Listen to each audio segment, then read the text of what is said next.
Cadet's log, stardate 75734.5. Rakan speaking. We made it onto the Insignia after the ordeal on Xerxes 4. I'm not sure how the others are dealing with the loss of Ensign Winstead after the regressed individual discharged a Starfleet phaser set to vaporize. We were able to gather the information from the research station and safely bring Dr. Ship on board with us. She is currently isolated and in stasis. I believe with the help of Banna and Trop, with this incredible information, we may be able to use this as a jumping point for research that could cure rheumatic syndrome. In regards to Banna, supercharging that explosion was risky, but would give our superiors relief knowing that they were safe. We still have to address that 3-hour comment and get the full story on what happened on that Iconian gateway that led to the supposed future Enterprise, the Enterprise F. I think I will miss Bryce. She was quite curious, but did her job well. End Cadet's log. And we are live. And I hope, yes, everyone can hear us. Good. Yes. Woo! Ooh, we had some significant audio issues there. Welcome to episode 2 of Starship Insignia. We have a couple of guests here. Okay, this is episode 2. I labeled the other one episode 1.5, so episode 2. Okay. Welcome. We have 2 guests. We're going to dispose with talking about our normal cast and just focus on our guests here. So, Pen, welcome. Thank you. Pleasure to be here. So, +1, Pen of Smiting, at Pen of Smiting, and playing the bartender. Mm-hmm. And Dax. Hello. Hi. Hi. So, who are you going to be playing? Oh, sorry, you introduced Pen. Yeah. So, I I'm Dax, and I will be playing Cedra Dax. So, less confusion on my end. Yes. That's a little cheaty. It's not. It's not at all. You know, you're running a tight rope there, and it's getting shorter. Ooh. Okay. So just so the audience knows, we will actually be ending today's episode at 10:30. And our break will actually be a shorter 5-minute break. How we are going to be going about this for the future is, just like you saw in the beginning, there will be a log at the beginning explaining what was going on, basically in the last couple of episodes, and then in the middle during our break there'll be another log explaining anything that went on in our off screen time sessions. So that's great. So welcome. Let's get started, shall we? Let's get into this. So I'm gonna start with our main cast.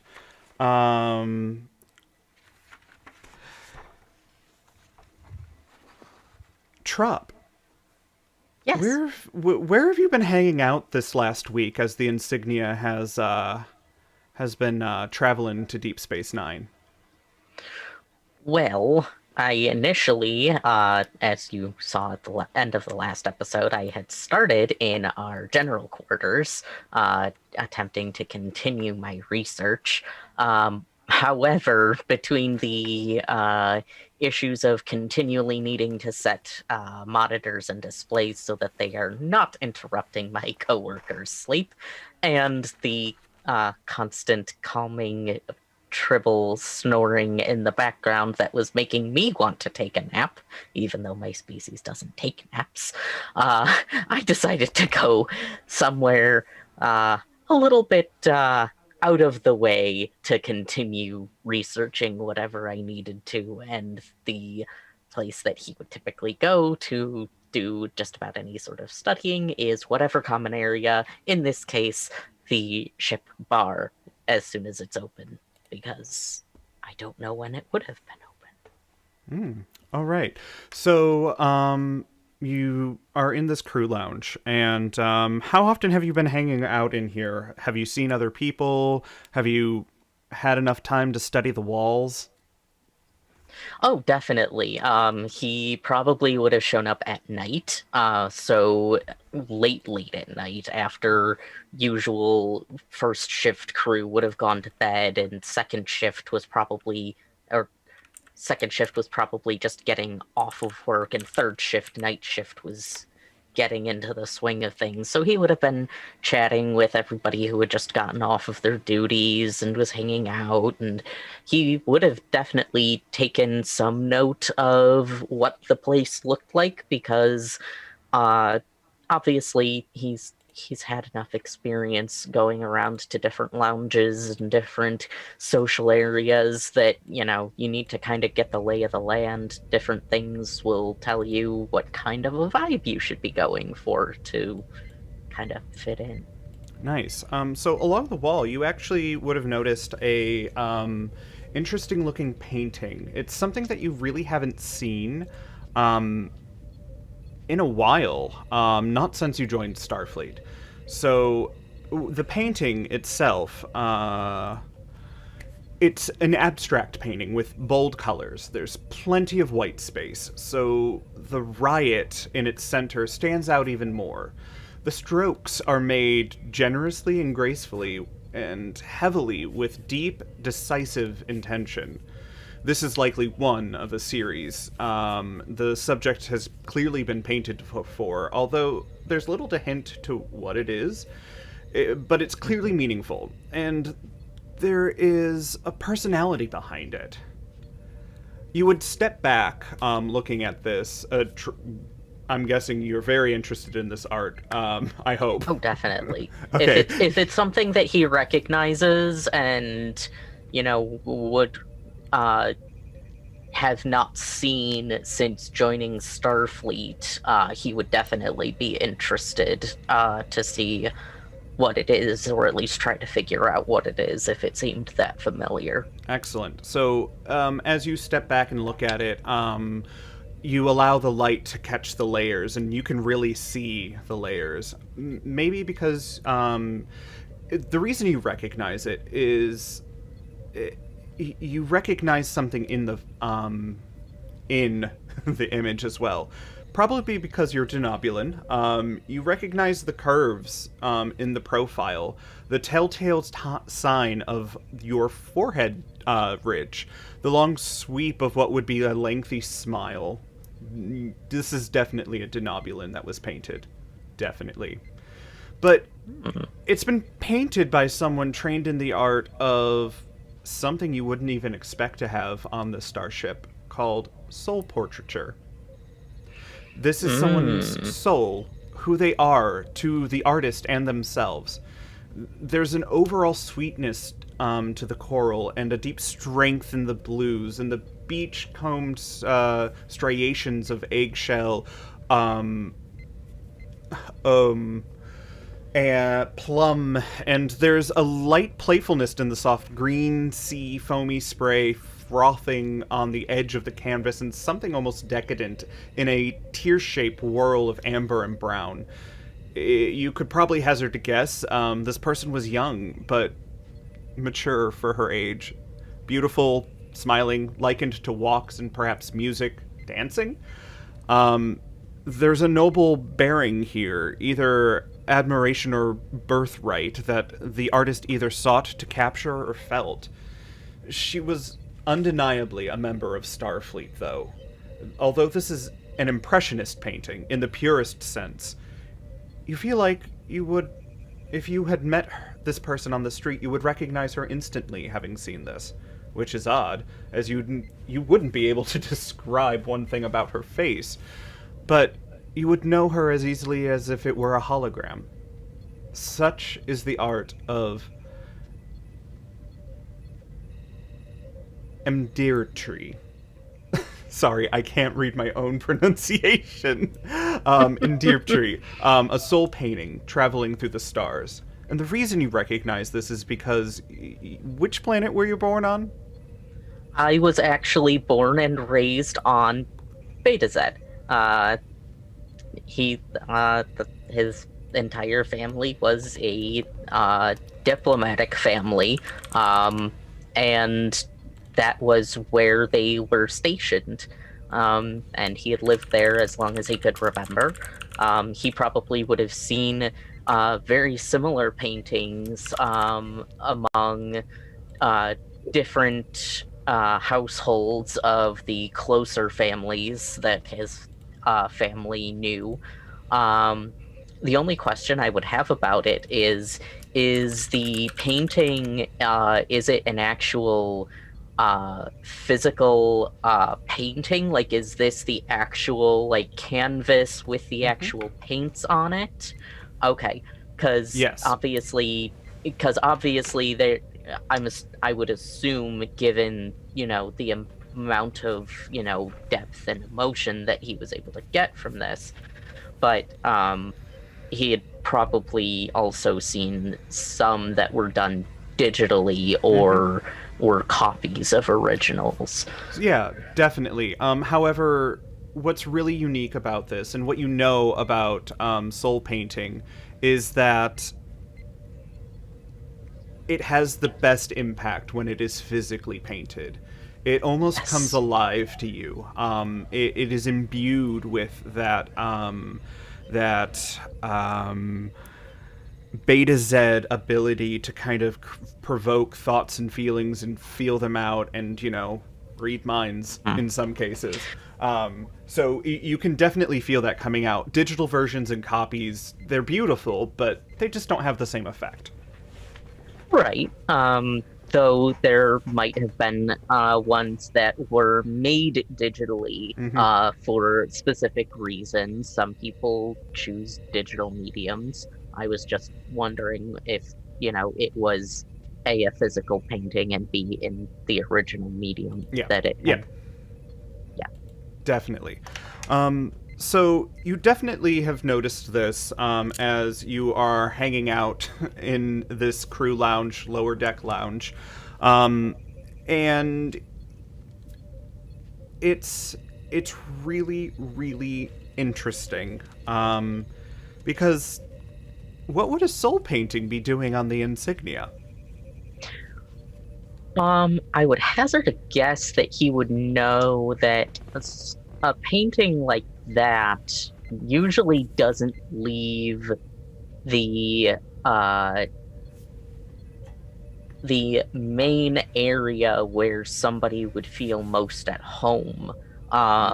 Even if it was a gift that was given to somebody, whoever was the recipient of the gift would probably keep it, wherever they felt most comfortable, just because of the nature of what these paintings are.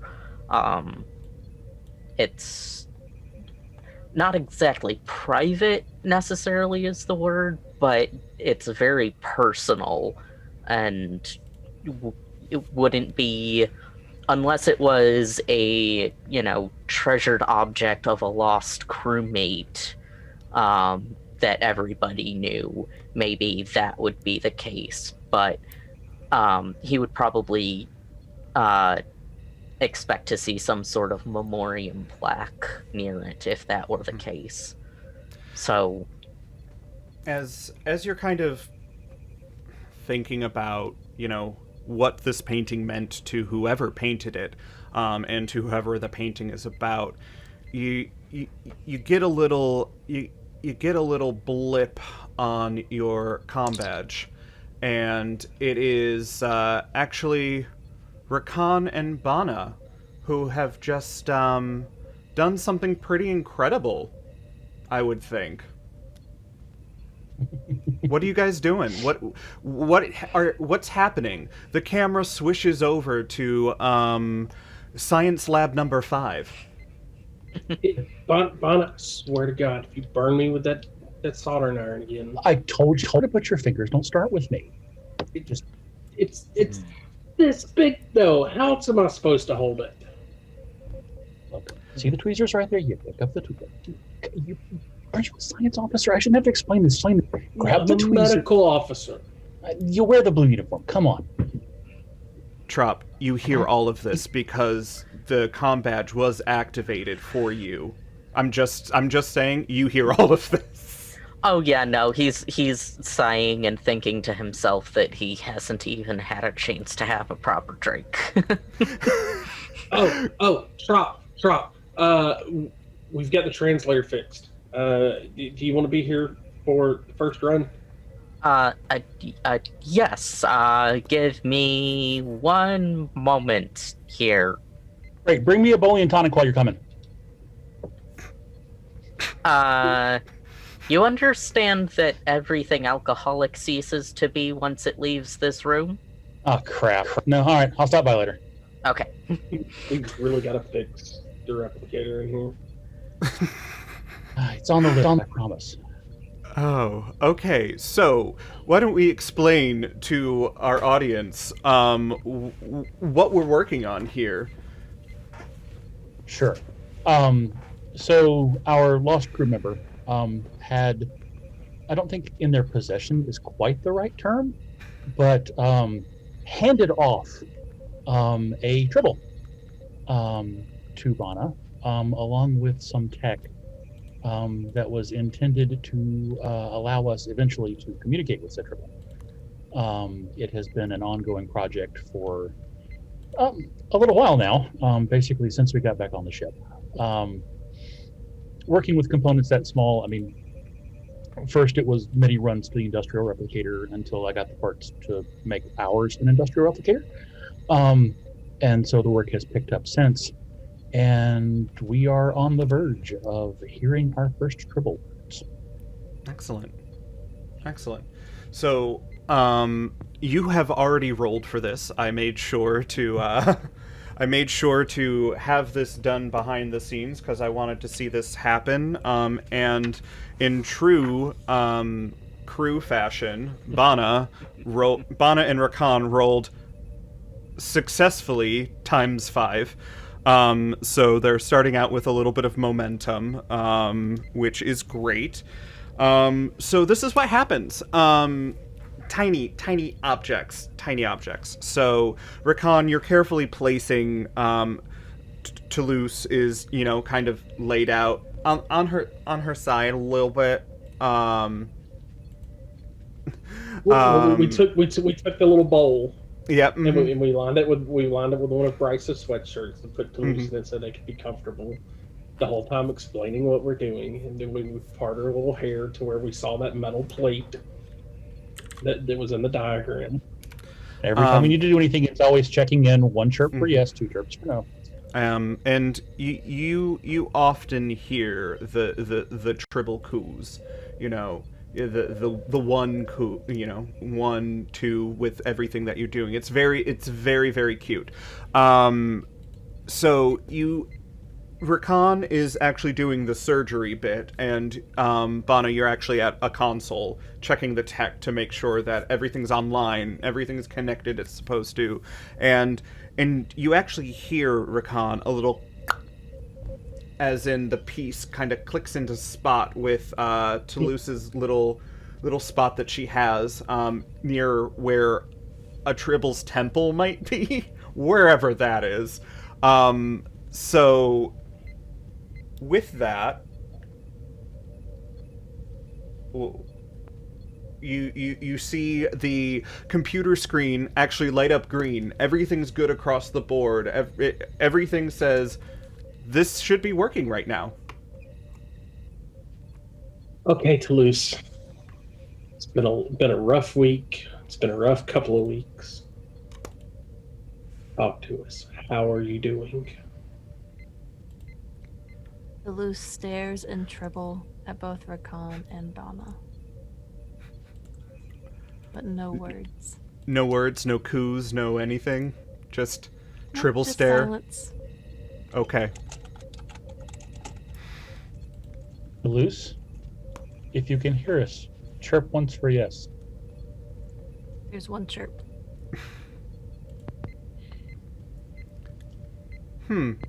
Interesting. Did we miss something, Bana? I mean, it's Rakan would walk over to the schematic that they had remodified to work on the console, and pulls it up and looks at the original and goes, "It's exactly what she had." right? Yes. We didn't And look, miss anything. Nope. Because they're right there. See? That connector should go here, and I know that works. I know it will. If nothing else, it should have said yes when she chirped.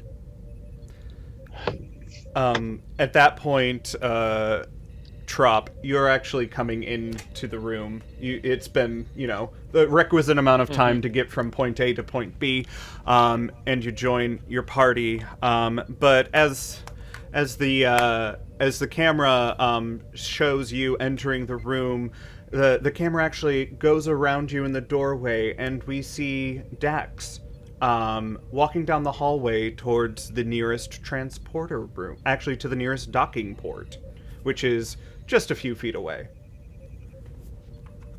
Dax, you've just gotten off your shift, and you're docked at Deep Space Nine for the next day or so while the ship's bar is being finalized to your captain's specs. You know that your captain is off doing the things that she likes to do, and I think it's around that.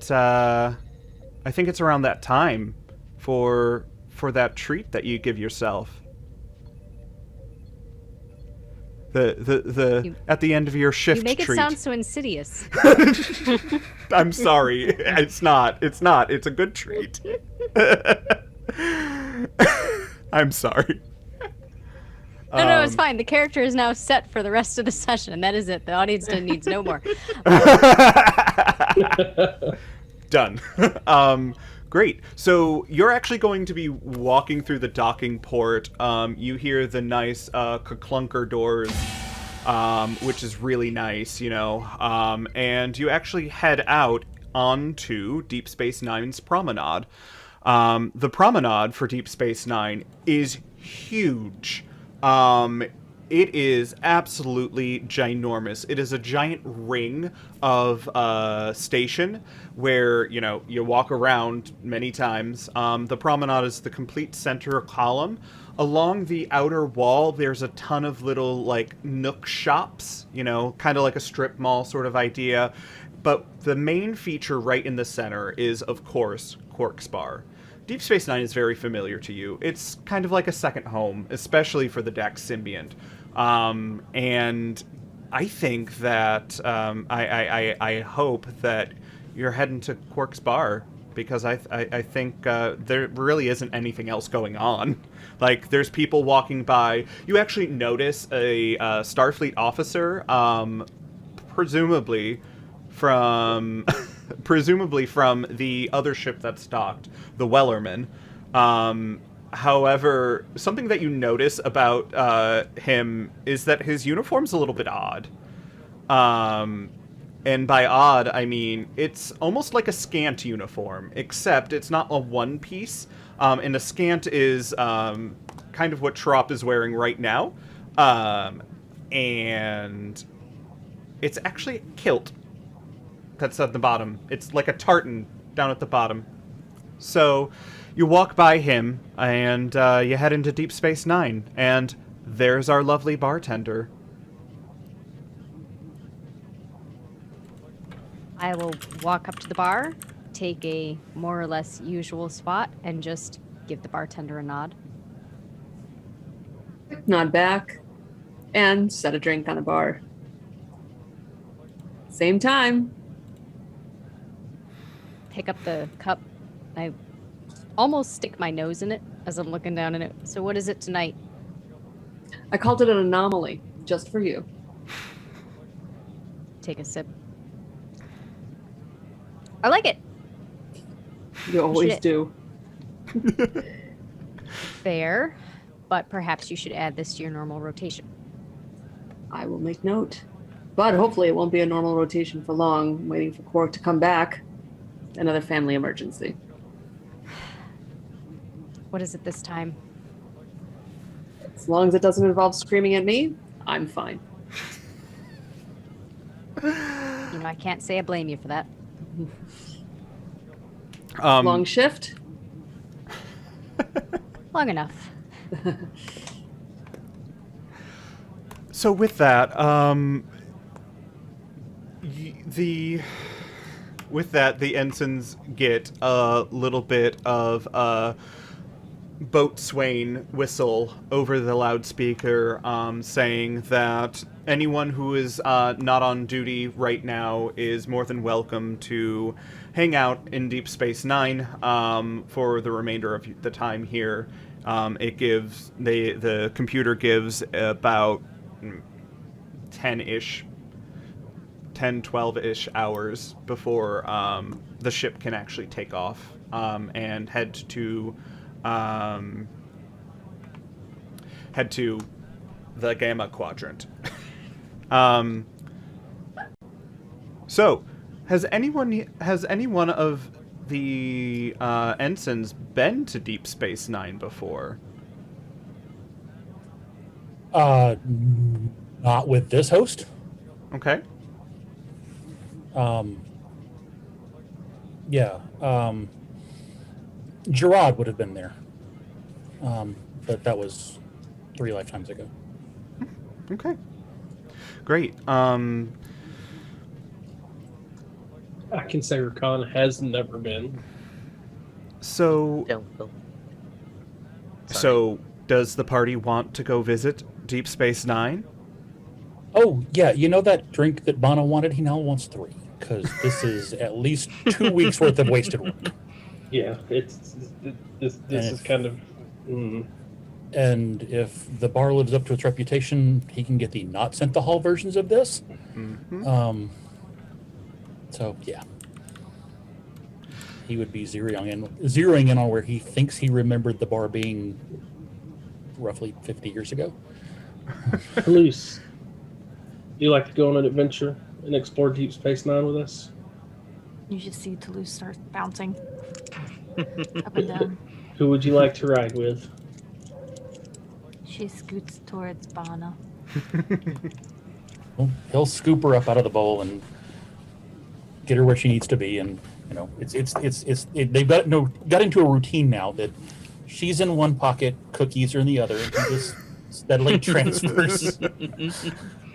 Amazing. He's worked out about how long a chocolate chip cookie takes.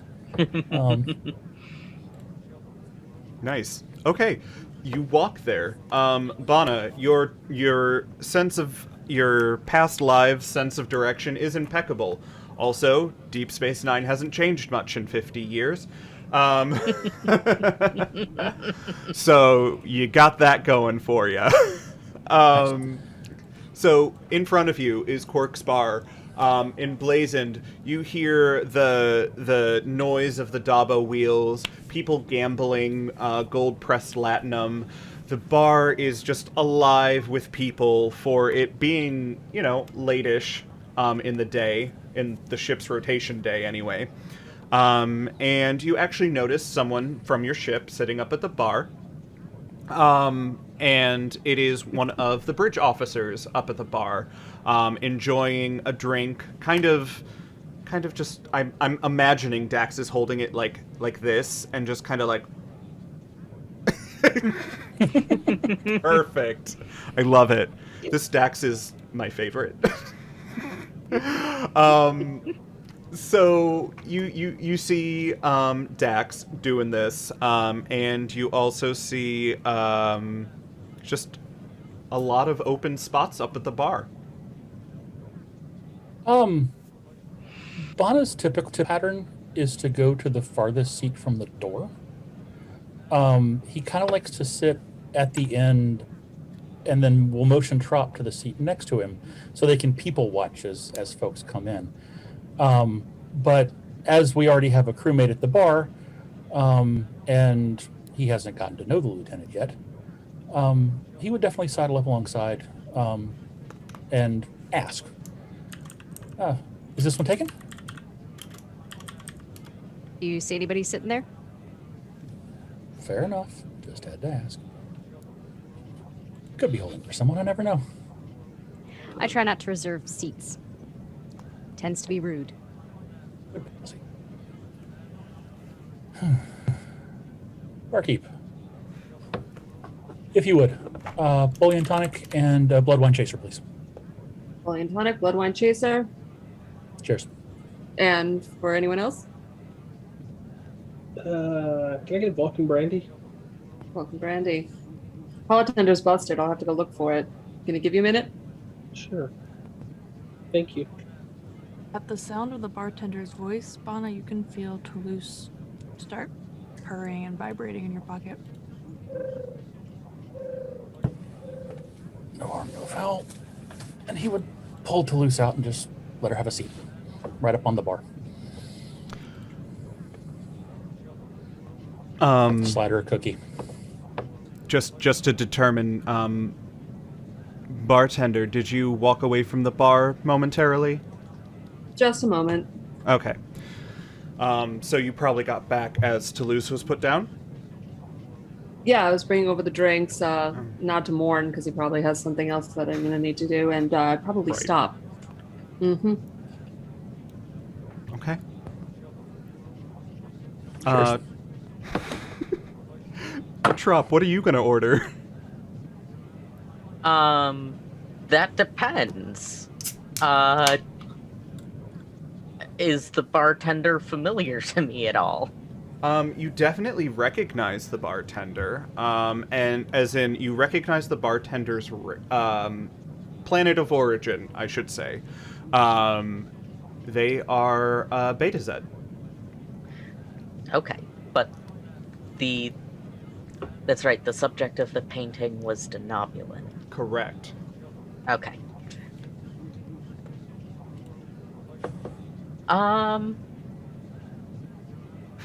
Well, I'm trying to think of... I didn't do my research on what standard Beta Z drinks are, but Trop would order something that is probably a bit of a Beta Z, like, local specialty that most other races may not order.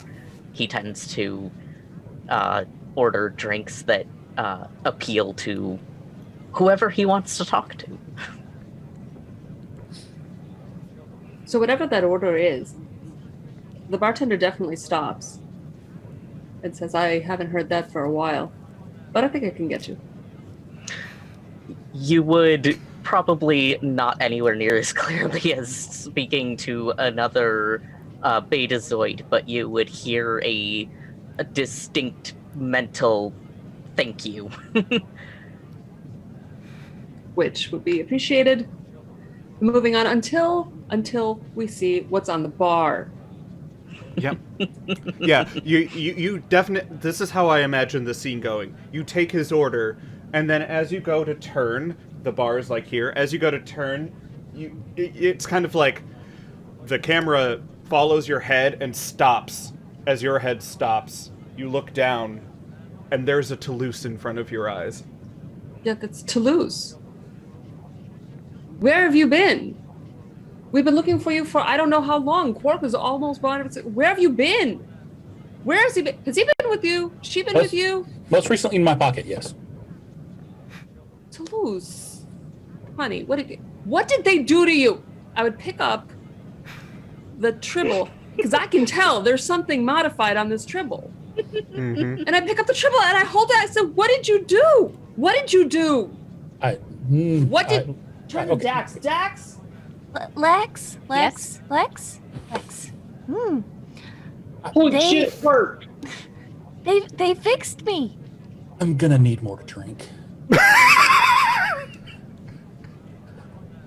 Who said that? Me. That Toulouse. Toulouse. Am That I is what- hearing this? Like, which one am I hearing? this, Here. This is what we did. This is what we've been working on. This is physical. To be fair, it was what Ensign Windstat was working on, and we completed just her finished. research.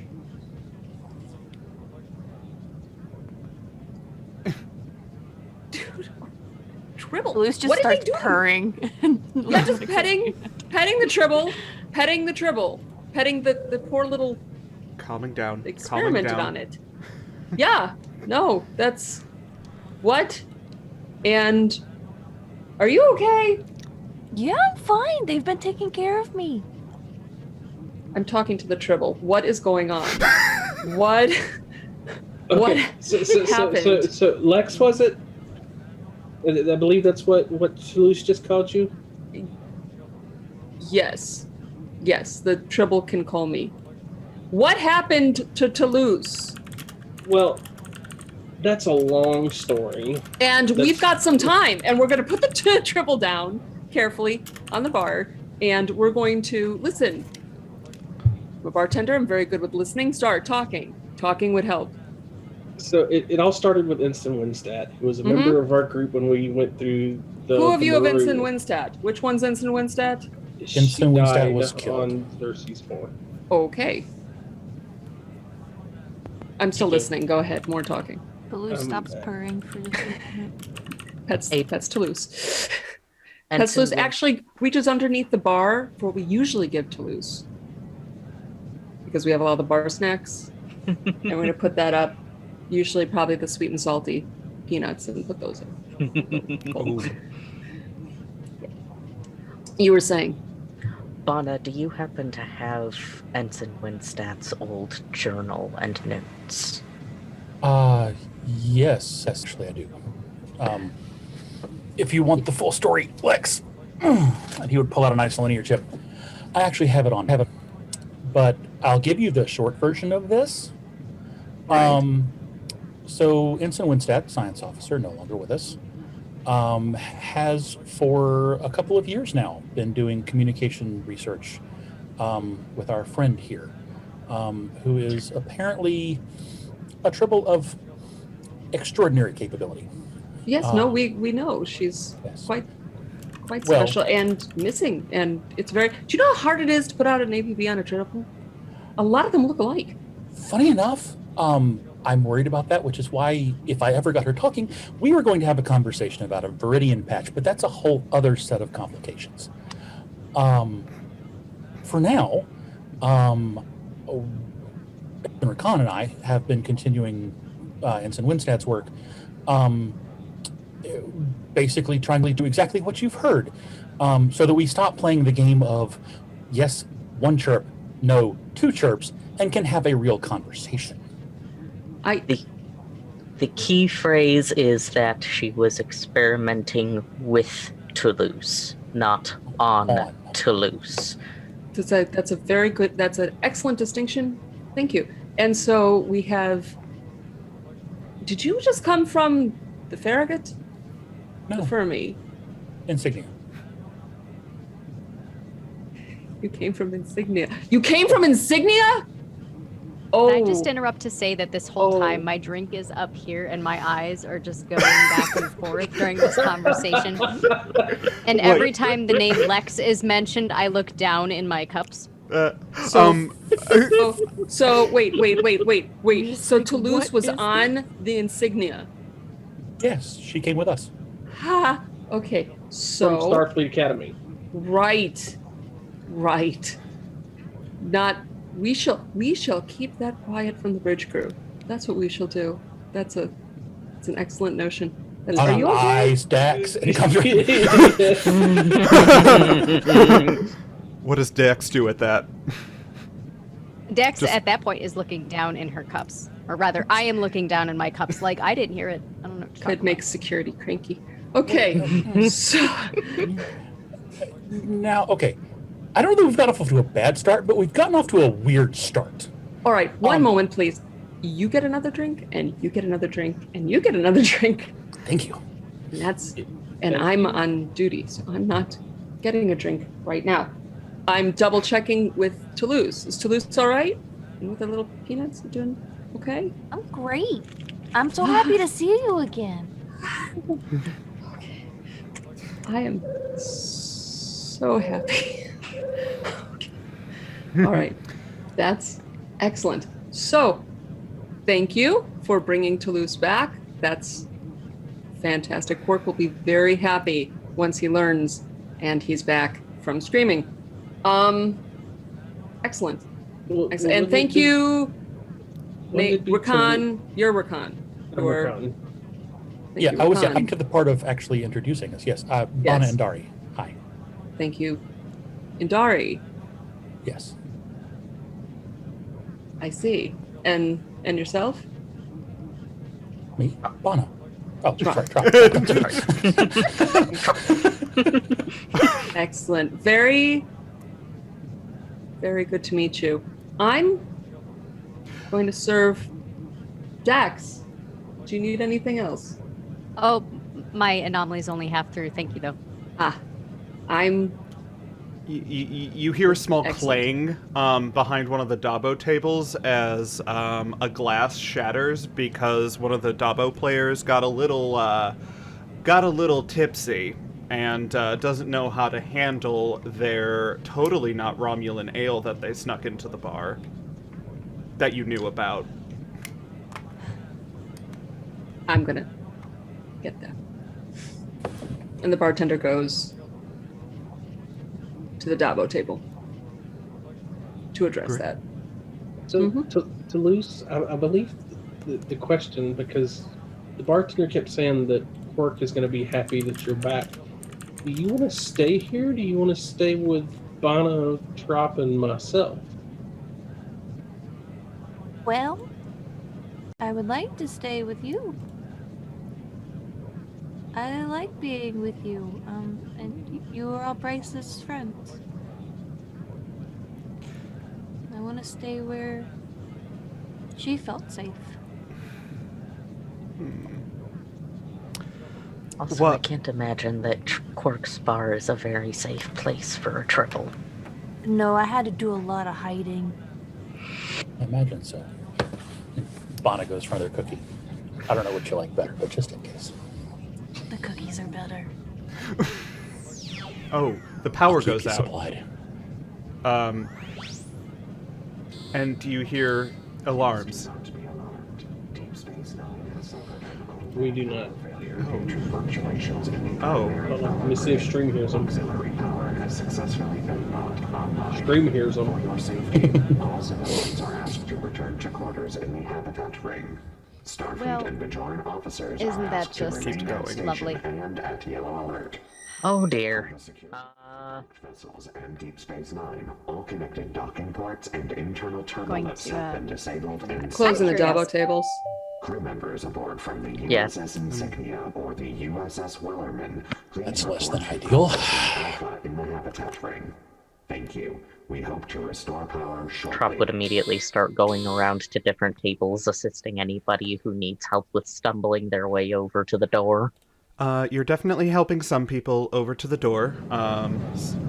That was part of the audio issues we were having earlier, friends. So with that, it basically gave a yellow alert to all Starfleet and Bajoran officers. Anyone aboard the Insignia or the Wellerman is to report to Conference Room Alpha in the Habitat Ring. So we need to make sure that as everyone is filing out of the bar, this doesn't sound like anything out of the ordinary it doesn't look like anything out of the ordinary for the people of Deep Space Nine. It seems like, because this is a rather old station, things like this can happen all the time, which is why there is a whole automated message from the computer. So, what do you do next? Pick up Toulouse. Yep. And then Will it put me in a pocket? Please? yeah, whose pocket do you want in? Mine or Bannis? Yours, Ricon. Recon pockets Toulouse. They Bana passes Rakana cookie. Yeah, into the pocket. Triple's gonna need a diet. It's okay. Calories, they're not a thing for a triple. No, they are not. No, they really aren't. Okay, so They don't get curvy; they just get more fluffy. Yep. so as you guys are getting everything together, and getting Toulouse into pockets and finalizing and taking your last shot of whatever is in front of you, the promenade is now kind of eerily quiet, as most of the civilians have already gone. The shops pretty much instantly closed down. In fact, Quark's bar only has its one main entrance open, as the rest of them kind of automatically shut as the rest of the people left. You notice one guy walking down, Dax, and the bartender would recognize him. It is security officer number 4, from when Dax first worked here. And he is still walking down there, looking a little more sure of himself, but definitely still scared. What do y'all do? The last thing that we did at the door, I believe, with Trop was telling people to report to their stations, report to their quarters. Anyone else who's going to be as an officer, do as reported. Closing up, when I see our friend, I'll wave him over. I said, hey, quick note. He walks over because he doesn't say no to you. He really doesn't. He learns well. So if you could just lock up, hit the button, we're going to be shutting down. I'm making sure that everybody's going to be making their way over. Thank you very much. Great to see you. Talk to you soon. Bye. No arguments, and I will follow. Does the rest of the party follow with that after seeing this interaction? I say we were told to report. We report. We're innocents, for Christ's sake. Okay, I know wherever Rickon goes. Security you're officer stuck in a number pocket. You don't have a choice. So security officer number 4 is literally like and you heard her. The camera pans away from him and then switches to follow you as you walk out onto the main promenade and to the first entrance to the main habitat ring. The habitat ring is actually the inner ring of Deep Space Nine. So there's 3 rings. There's the center, a ring, and then an outer ring. The outer ring is called the docking ring. The inner ring is the habitat ring. So everyone is walking through the wonderful kerchunky metal doors, which they make the most satisfying sounds. And as you walk through, it turns out you were the last people in the promenade. So you actually hear the doors close and click as magnetic locks engage. And all of you are actually walking forward a little bit, then you have to make a turn as it's a giant circle. You make a turn to the left, kind of following Dax, because Dax, you would know where you're going. It's Deep Space Nine. You know where Conference Room Alpha is. So you're following, and the 3 ensigns would notice that the bartender hasn't broken line with you. They're still following all of you. this. Yeah, at some point during all of this, Bono would lean over to Rakan and go, "Is it just me, or are we following what might be the most powerful bartender in the quadrant?" I mean, have you seen bartenders that can read your mind? Of course she's going to be the most powerful person on here. Yeah, but that's security purring. officer just...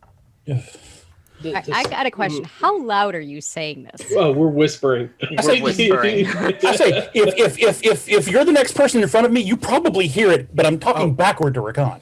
No, Rakan would be beside you. So, You're in an empty metal hallway. I'm just saying you're in an empty, completely metal hallway. This isn't the Insignia where you have, padded something carpet somewhere. It's That's why I asked. Yep. Yeah, mm-hmm. Yeah, you're definitely hearing this. And okay. Yeah. Mm-hmm. Mm-hmm. Mm-hmm. Okay. I'm not even at the security officer balked at her. I'm not even asking. I'm just going where I was told. Keep up, ensigns. I love it. Yes, Lieutenant. It doesn't take long once you round the left-hand corner. The doors open to, it looks like every other door, but it's labeled Conference Room A, Alpha. Once again, the Kerchunker doors. Yeah, very nice. And you walk in, and surprisingly, Deep Space Nine has not gotten with the times, and there's actually a little lip with the door. In fact, you actually have to step over a lip every time you walk through a door, it's very not ADA friendly, or Starfleet DA friendly. However, modifications are always made. But the ramps to these things. So you walk in, and there's only one other person in the room, and it's actually the guy that Dax saw earlier. And since you now see him, he is in a Starfleet uniform, and the top is like your Starfleet uniforms. However, the bottom is a tartan kilt with done in the style of his division in Starfleet, which just so happens to be yellow. He's an operations officer. Actually, no, it's red. And it's red and black check in the style of a tartan. And you walk in. And by the way, the bartender has now also joined you in this area.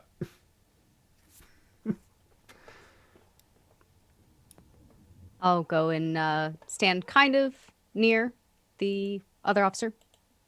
Evening. Okay. Hello. How are you doing today?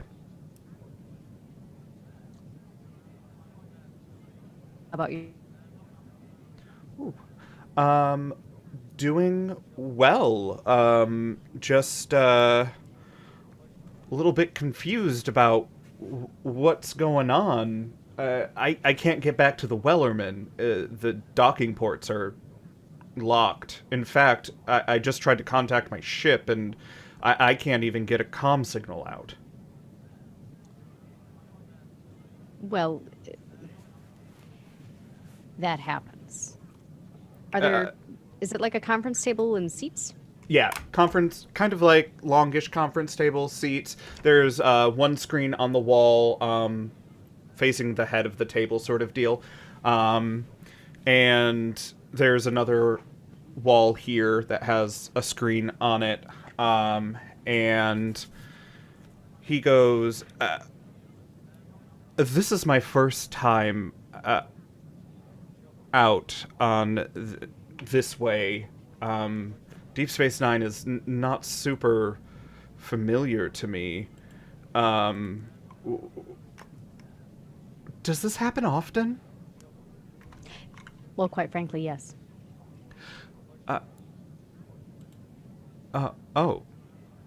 Okay. And he looks at the rest of everyone, and he's like, hello, my name's Commander Johnny. Nice to meet you. Bonandari. Nice to meet you. Nice to meet you, Captain Johnny. I'm Rakan. Commander, but thank you. I hope to be captain one day. Oh. Sorry, you cut out. It's all right.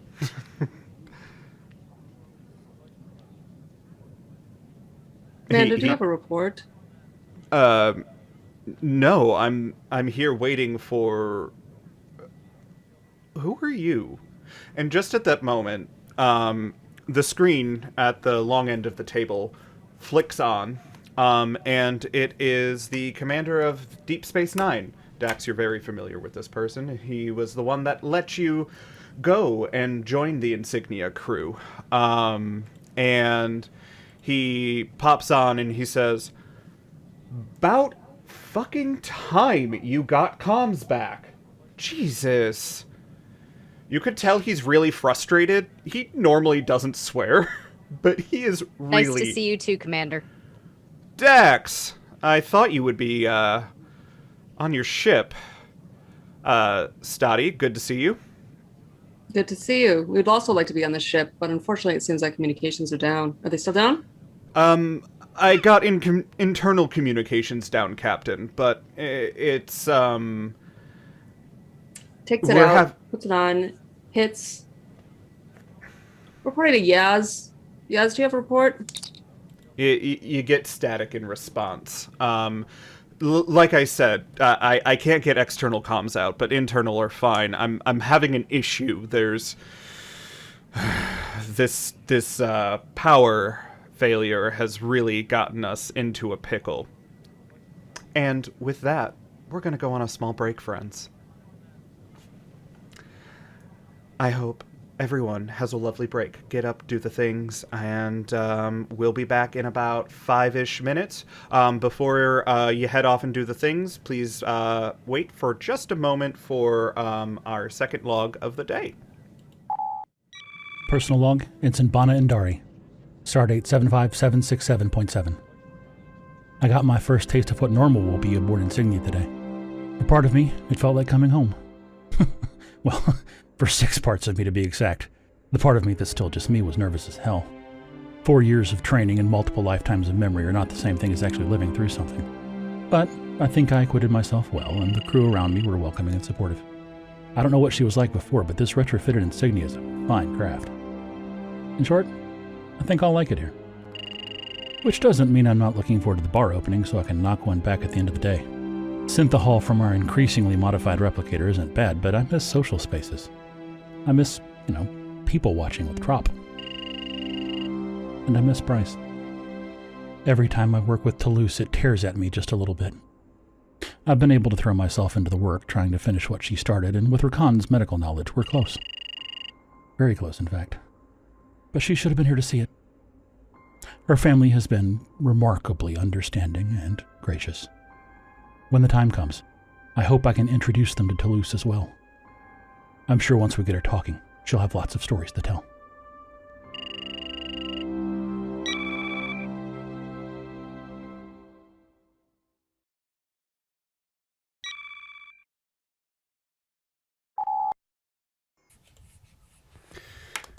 And we're back, friends. Welcome back to Starship Insignia. When we last left our friends, the captain was revealed to be the bartender. Oh no! Yeah, we're in trouble now. Yes, you are. Definitely are. I'm pretty sure. So, let's get back into it. Lex, look, I'm sending both the Insignia and the Wellerman away from Deep Space Nine once I can get, smoke signals out to them. But I'm very worried about this power failure. Do we have any origin point? All I know is that it was the central power core that failed on us. However, it looks like it was due to a computer glitch and not anything mechanical. However, we can't determine the source of this computer glitch. Dex. Lieutenant Commander. Yes, Captain. Perhaps this reminds me of the last time that we had a little conversation with the panel. Would you like to try and do a repeat performance? I'll do my best, Captain. It's nothing less. And what you gonna do with the panel? So, everything's out, right? Everything's out? Not everything. Basically, you're on backup power, so you've got minimal, the lights are dimmed, that sort of deal. I kind of would like to, if possible, do what I can to try and get a download maybe of the last 30 minutes of the system. Oh, yeah, sure. My tricorder. Sure. Do you want to ask that of the man up on the screen? Because he's still on the screen. I suppose I could do that, couldn't I? Commodore, would it be possible to get a download of the last 30 minutes of system data? Of course. Let me just send it to your pad here. You hear the little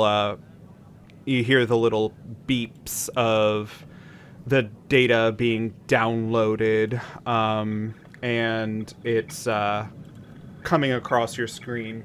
You're getting data looking like it's just basically a data dump.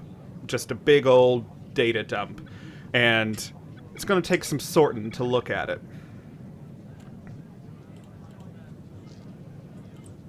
It's fine. At least start.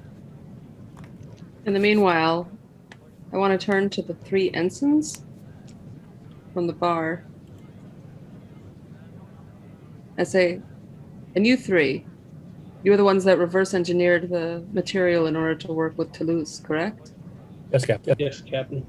Perfect. Then I would like to see you do some magic. We're going to reverse engineer a problem here. Find out what's going on our station. Otherwise, we're going to be late for the Insignia. We wouldn't want to be late. No, man. As you said, Captain. Bana, with me? Yep. It's forgotten. So, you've got a data dump. What you gonna do with it? Ignore it and take Toulouse to the nearest wall pad. Okay. Probably All just right. take a look at it. There is 2 wall pads, since there's 2 entrances to this room, one on either side of the big screen on the long wall. And as you walk over, the commander there says, "It looks like you have this well at hand. Just as a note, we're working on getting the turbo lifts unlocked. Currently, they're down due to the minimal power reserves, and the docking bays have been sealed as well. So, good luck." And he blinks out, and you head over to one of these wall panels. And what do you do with Toulouse at the panel? Bana, how familiar are you with these old systems? It's been a minute, but hold on for a second. And Bono would start looking up under the side of the panel. Oh, there it is. And he would pull out a little isoline chip and pop it up into the input slot. Okay, Toulouse, we're going to learn a new trick. Remember how you worked with the console in the room? You should now be able to do that with this one. Okay. You talk directly to it as if you were using these. Well, you act like I've ever been able to talk to something before. I've seen you do That's it. what You've your got beeps this. and your purrs are, right? So how you communicate? What? Can you pull up the last 30 minutes of logs and filter about any unexpected or unnominal event? Oh. You got it. Okay, so we're going to do our first roll of the night, friends.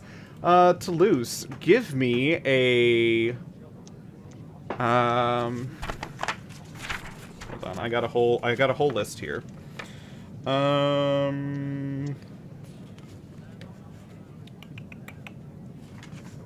Jesus. I mean, we've got to start with what Dex has, so... Well, if you're already working with what Dax has and you're putting that information into the wall panel, then it's going to be less difficulty of a roll than actually it's going to be a 0 difficulty because you're just filtering data at that point instead of trying to pull the data from operations. And since we also have it on a pad, I mean, the theory is many hands make light work. Okay. Yeah. So Toulouse is working, Bana's working. Like we have multiple copies of the data now to work from. Great. Then everyone working on the data, give me a engineering and insight roll. And it's a difficulty level of 0, so anything that you roll will be counted towards momentum. However, any failures will count against you. 1. Remind me how many dice I have to 1 roll. success. You roll Dice, 2d20. Thank you. 2.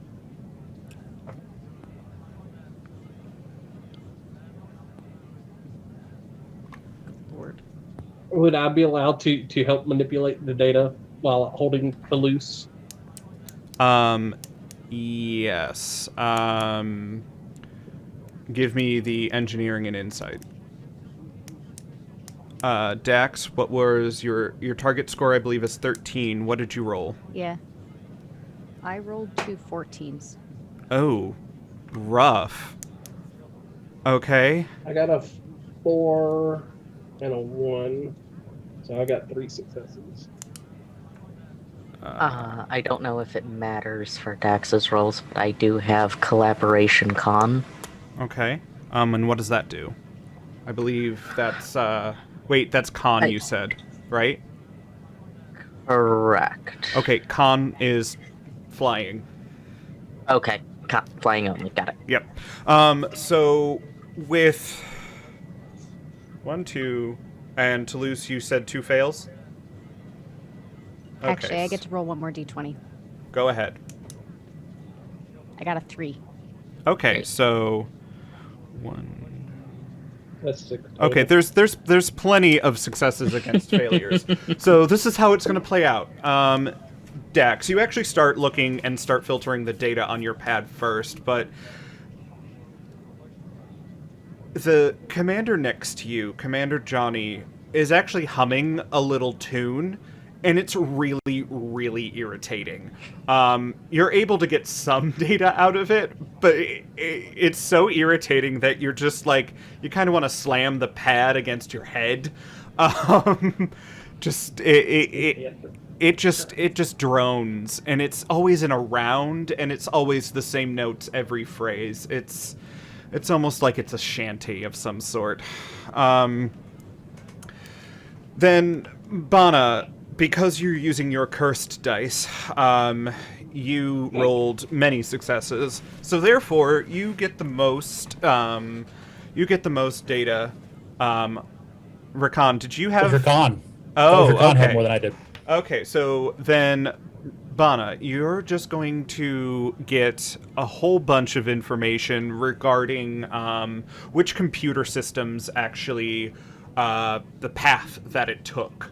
And Rakan, what you pull up, surprisingly, is just a whole bunch of rogue code that was deliberately attacking the power systems of Deep Space Nine, the origin of which Trop actually got with his filtering of the information. It was a really weird situation. The origin actually came from the Wellerman basically doing a handoff with Deep Space Nine and logs and everything.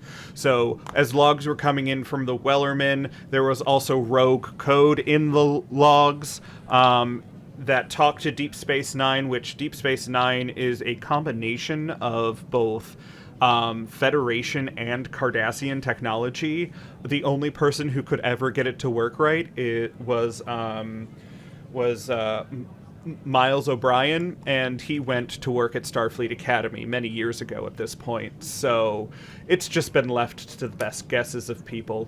And with that, you've got, I'm guessing everyone would share that information with each other, you know, connecting the dots and making a flow chart. Trop, hey, wait a minute. This looks a lot like what happened during our mishap. Does that say what I think it says, Trop? Is that where that came from? It certainly looks like it. Are we sure that guy didn't end up working somewhere? I'm not sure of anything. Last I saw him, he was being hauled away in cuffs. Yeah, I would hope that the thing's... Well, okay, I don't hope that he's still in cuffs.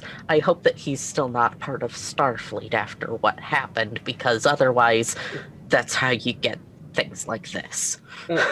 Captain, Lieutenant, you two may want to take a look at this. I believe it's above our pay grades. So I assume that Dax is going to go looking at this. While the rest of the crew was working on this, I was going to do something a little bit more hands-on. Okay. I wanted to make sure, given my experience, I wanted to make sure that we could get the doors open. Okay. So that was more of my interest. You were looking at getting like the turbo lifts going and everything. Yeah, Or- if we couldn't get them powered up, then at least getting the doors open, so we would have a way of access point getting out. Okay. So roll me. I didn't know if that was under security.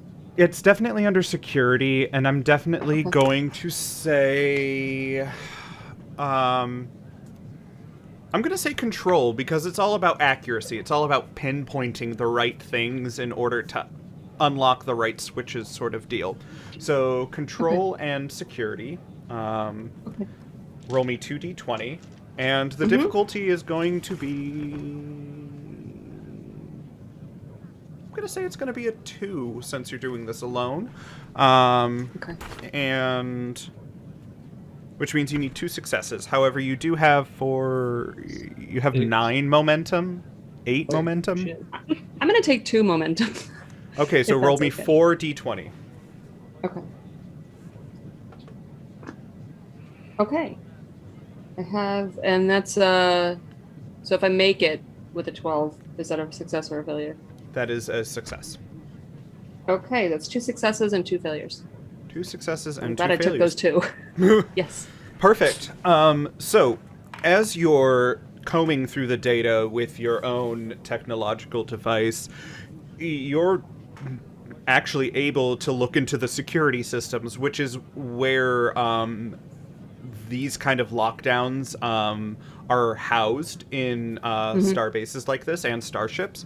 So you actually pinpoint some of those systems, and because it's Cardassian mixed with Federation, the Cardassian kind of throws you for a loop for a minute, but then you're actually able to figure out, oh, this is like this and this is like this. So you basically hit 2 buttons, and the screen in front of you blinks and it says turbo lifts online, docking ports available, and it says all docking ports are currently empty.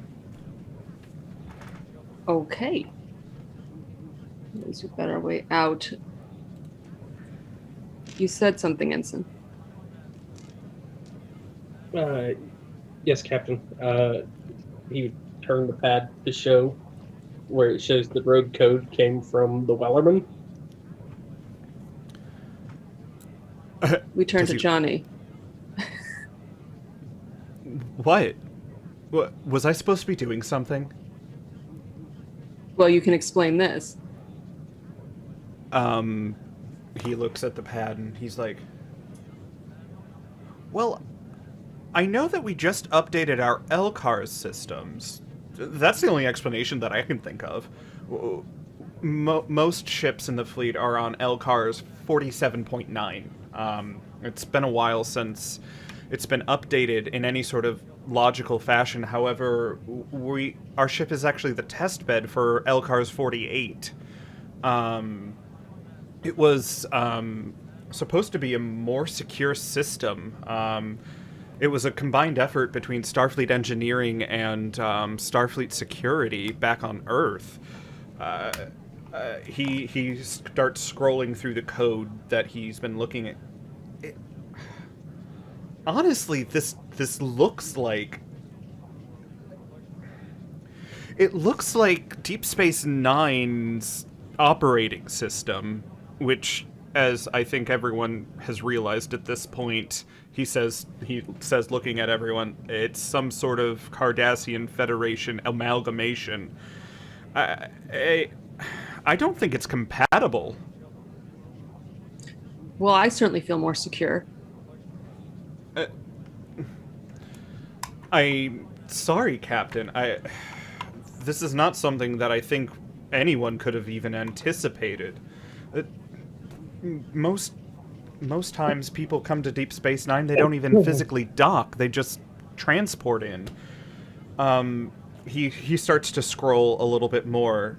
He says, yeah. With our experiences, how common would it be for an upgrade to involve rogue code, especially of the malicious intent coming directly from Starfleet? Starfleet normally doesn't release operating system updates without it being thoroughly tested.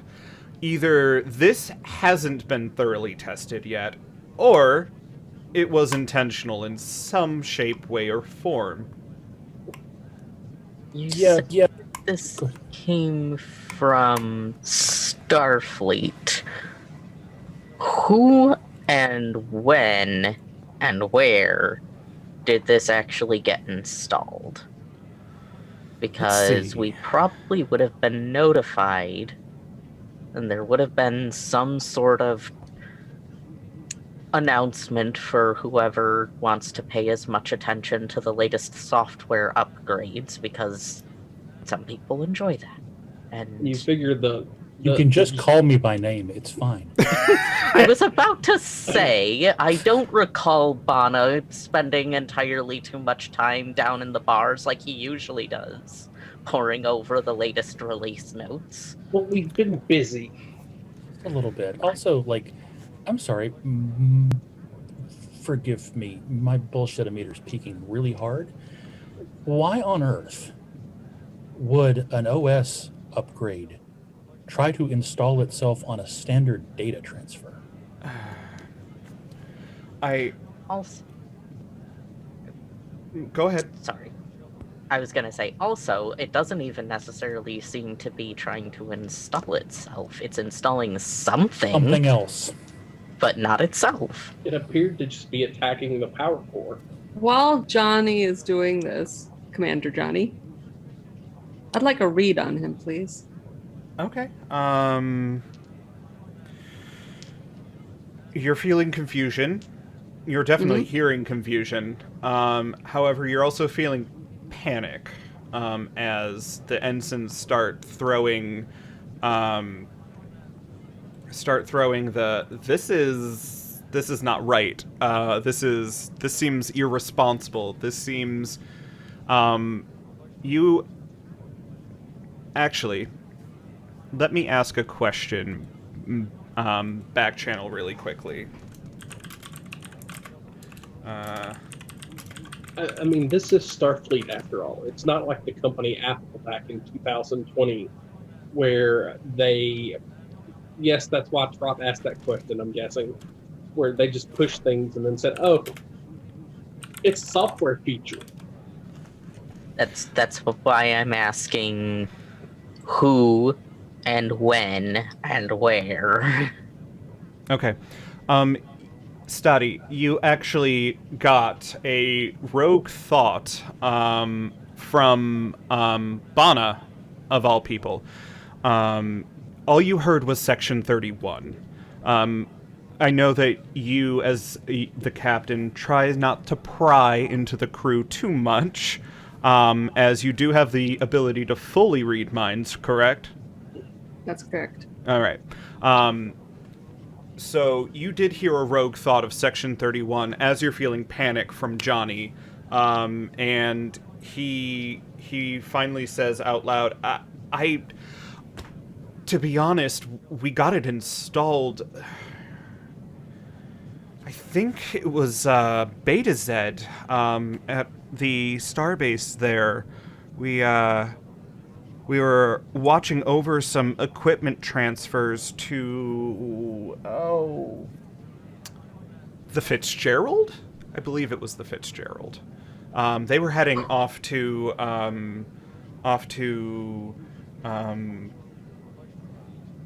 where was it? Narenda. They were off to Narenda Station while we were getting the new operating system installed.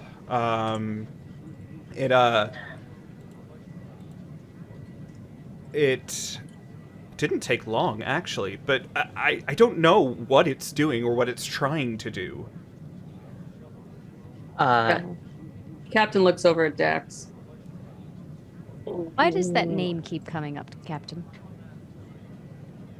Does sound familiar. At the mention of the Starfleet base on Beta Z, you would see Trop perk up, and because obviously he would probably be extremely familiar with that particular area, given his family probably attending uncountable numbers of public events at that particular base. Yeah. Do you happen to remember who ordered it? Like a name or even just an office? It was a combination of the engineering office and the security office there. The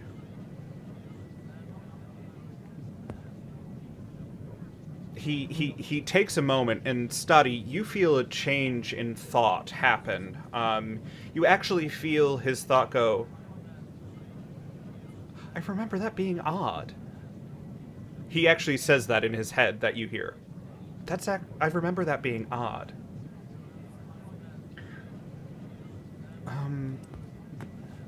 Captain, I know that this might sound weird, but I know that my uniform looks a little strange. My captain, Captain Nix, he's actually really one for kilts, and as a captain, you have your choice of how you would like the standard uniform to be altered in small ways. So I remember the crew that was helping install and upgrade the computer systems. They didn't wear standard engineering jumpsuits.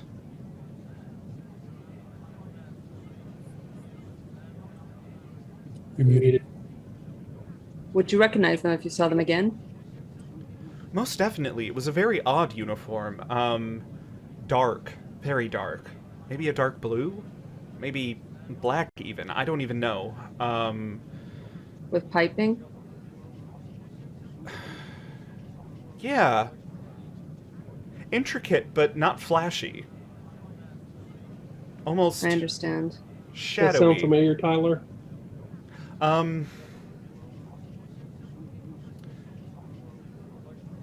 So this is what anyone in Starfleet would recognize as kind of a classic Section 31 uniform. It's always been rumored. Remember, Section 31 doesn't actually exist. We all know this. But it's definitely a rumored uniform of theirs. It's not very often that you see their agents in this uniform. And it probably is weird that Johnny would remember this. And that they actually went out in their uniforms, if it's true. Quick question, because I was on the road last time we played and don't have those notes available. Yeah, what's up? The Fitzgerald sounds familiar. I can't remember if that's a ship we referenced in something else with Armageddon or something else. That was the Fitzgerald was actually the one you hopped a ride on, heading into the old neutral zone base as you were coming from Starfleet Academy, because I believe. Oh, go ahead. I was checking in that the Fitzgerald was also the ship that had someone on board who was with us, which is when Dax and I first met. Yes, and also the same ship that was mentioned again to both you and Dax when you got together at Narenda Station. Mm-hmm. That and session coming soon. And he said this happened at Narenda Station. Commander Johnny, when did you get the upgrade at Narenda Station? I didn't. It was actually at Beta's Head, as the Fitzgerald was actually getting things to take to Narenda Station.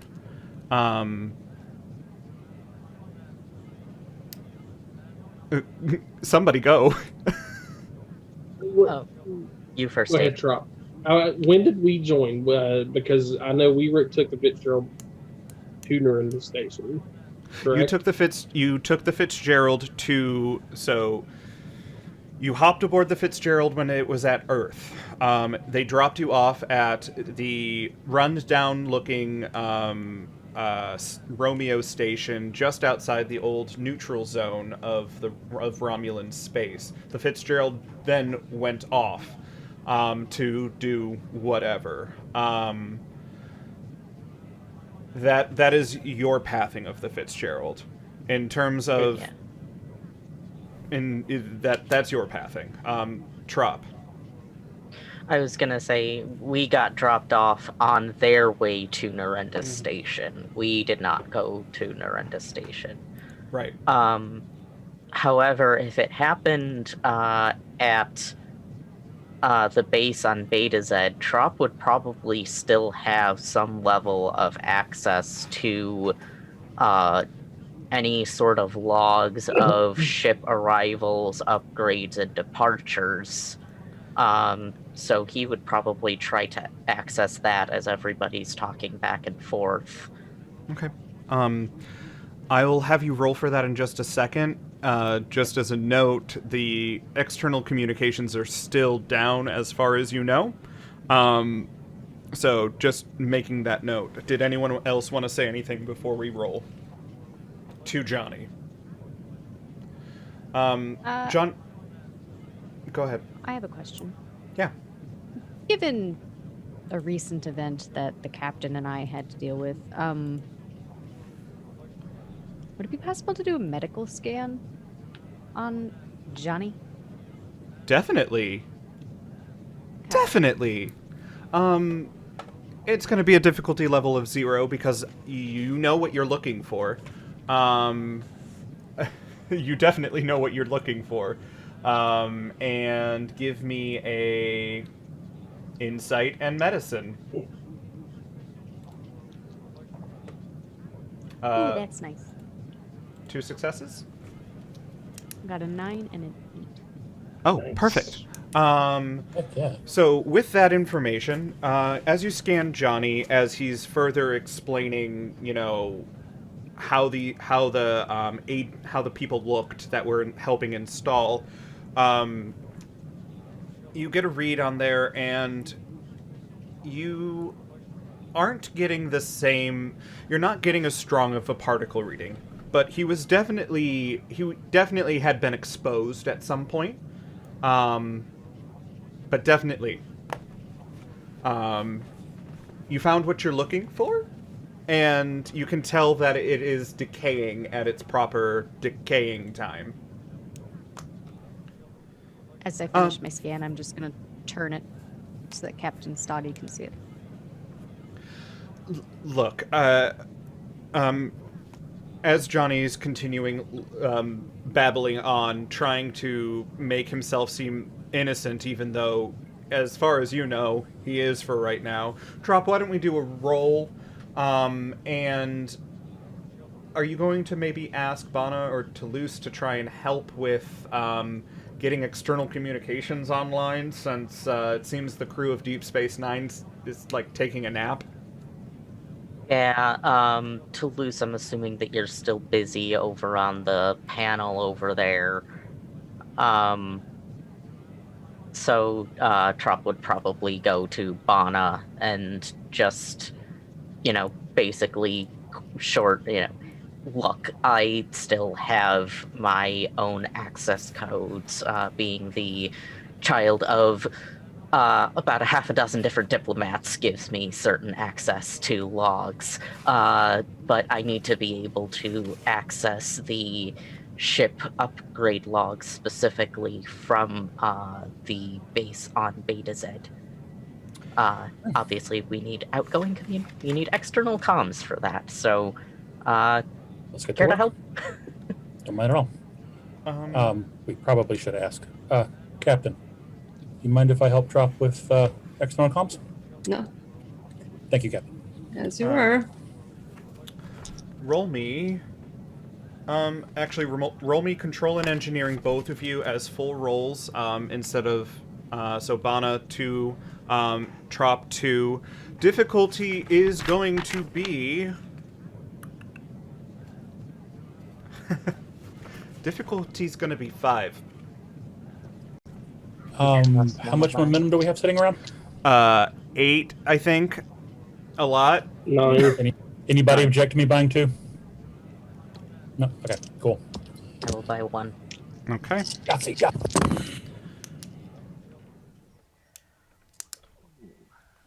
4. Trop. 2 out of 3. Okay. It is 6. You squeaked by, friends. So, as you watch Bana and Trop furiously work on their respective devices to try and get external communications online, suddenly, Stoddy, as they seem to be slowing down, you hear the familiar chirp of the comm badge, and it is your security officer. Stoddy, can you hear me? Go ahead, Yaz. We can hear you. About time. What are they doing on Deep Space Nine? Currently, nothing. They seem to be out of power. It looks like a rogue code that may have been downloaded with purpose. We should consider the Wellerman to be compromised. Make sure that we don't have anyone coming on board. When you say compromised, Johnny goes, What? Came from your ship, sir. Yaz goes, compromised? We don't have anyone from the Wellerman over here. We were just told to get back from Deep Space Nine. It was funny. They had to send a shuttle to tell us. Really poorly done communications. How am I speaking to you if they didn't have communications online? This wasn't done on your side? No, it wasn't. Our comms have been fine. The ship is in tip-top shape. Can someone run me a diagnostic on our communications? Here. Captain, may I suggest not accepting any transmissions to the Insignia from the Wellerman? That is correct. Yes, can you tell Polly that we're going to be quiet to the Wellerman, please? Understood, Captain. And you hear Yaz tell Polly to basically go radio silent to everyone but current Insignia crew. Bana? Now that we have a connection from DS9 to Insignia, Bana would be keenly aware that there is rogue code sitting right in front of an open channel. Would want to monitor and filter everything that goes across. So as Bana starts activating his filtering program, you notice that the communication starts to get that lovely zoom delay, where, it's not instantaneous. It is, you talk, you wait, it comes back to you. The response comes back to you. So as the code is being filtered as you're communicating, roll me insight and engineering again, difficulty level of 2, Bana, and Yaz will continue talking. Captain. One more. Okay. I'm going to buy one. So, Toulouse, can you help Bana with this? If you will pass me over. Hold Toulouse. Toulouse. Offer it her to Bana, or hold it to where she can assist. Toulouse, give reason me. I use my curse dice. Toulouse, give me insight and security for your part because you're going through security systems on your end. Study. We can't get a transporter lock on anyone over on Deep Space Nine. Something is jamming our signals. Deep Space Nine doesn't know anything about it either. 1 success. Okay. I rolled a 5, a 4, and a 3. Oh, jeez. Okay, so 4 successes. There's a reason I use these dice. They're That's crap. Jesus Christ. 4 on a 3, so we're back at 9. Yeah, it's... Ragnar, You're stop. fine. Streamcat. So,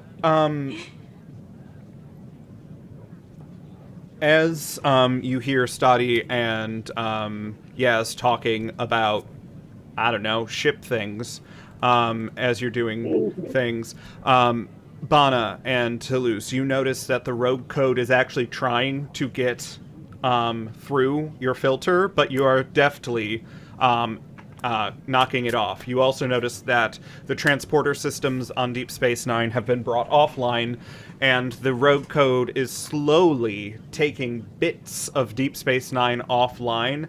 Things that people wouldn't even notice are offline are blipping out slowly. And you also notice that the only part that it really can't get into is the power reserves. However, there is definitely a push to continue to bring Deep Space Nine further offline. Captain, sorry about the delay in comms. We're having to filter the comms traffic for whatever this is because it wants to piggyback on the signal.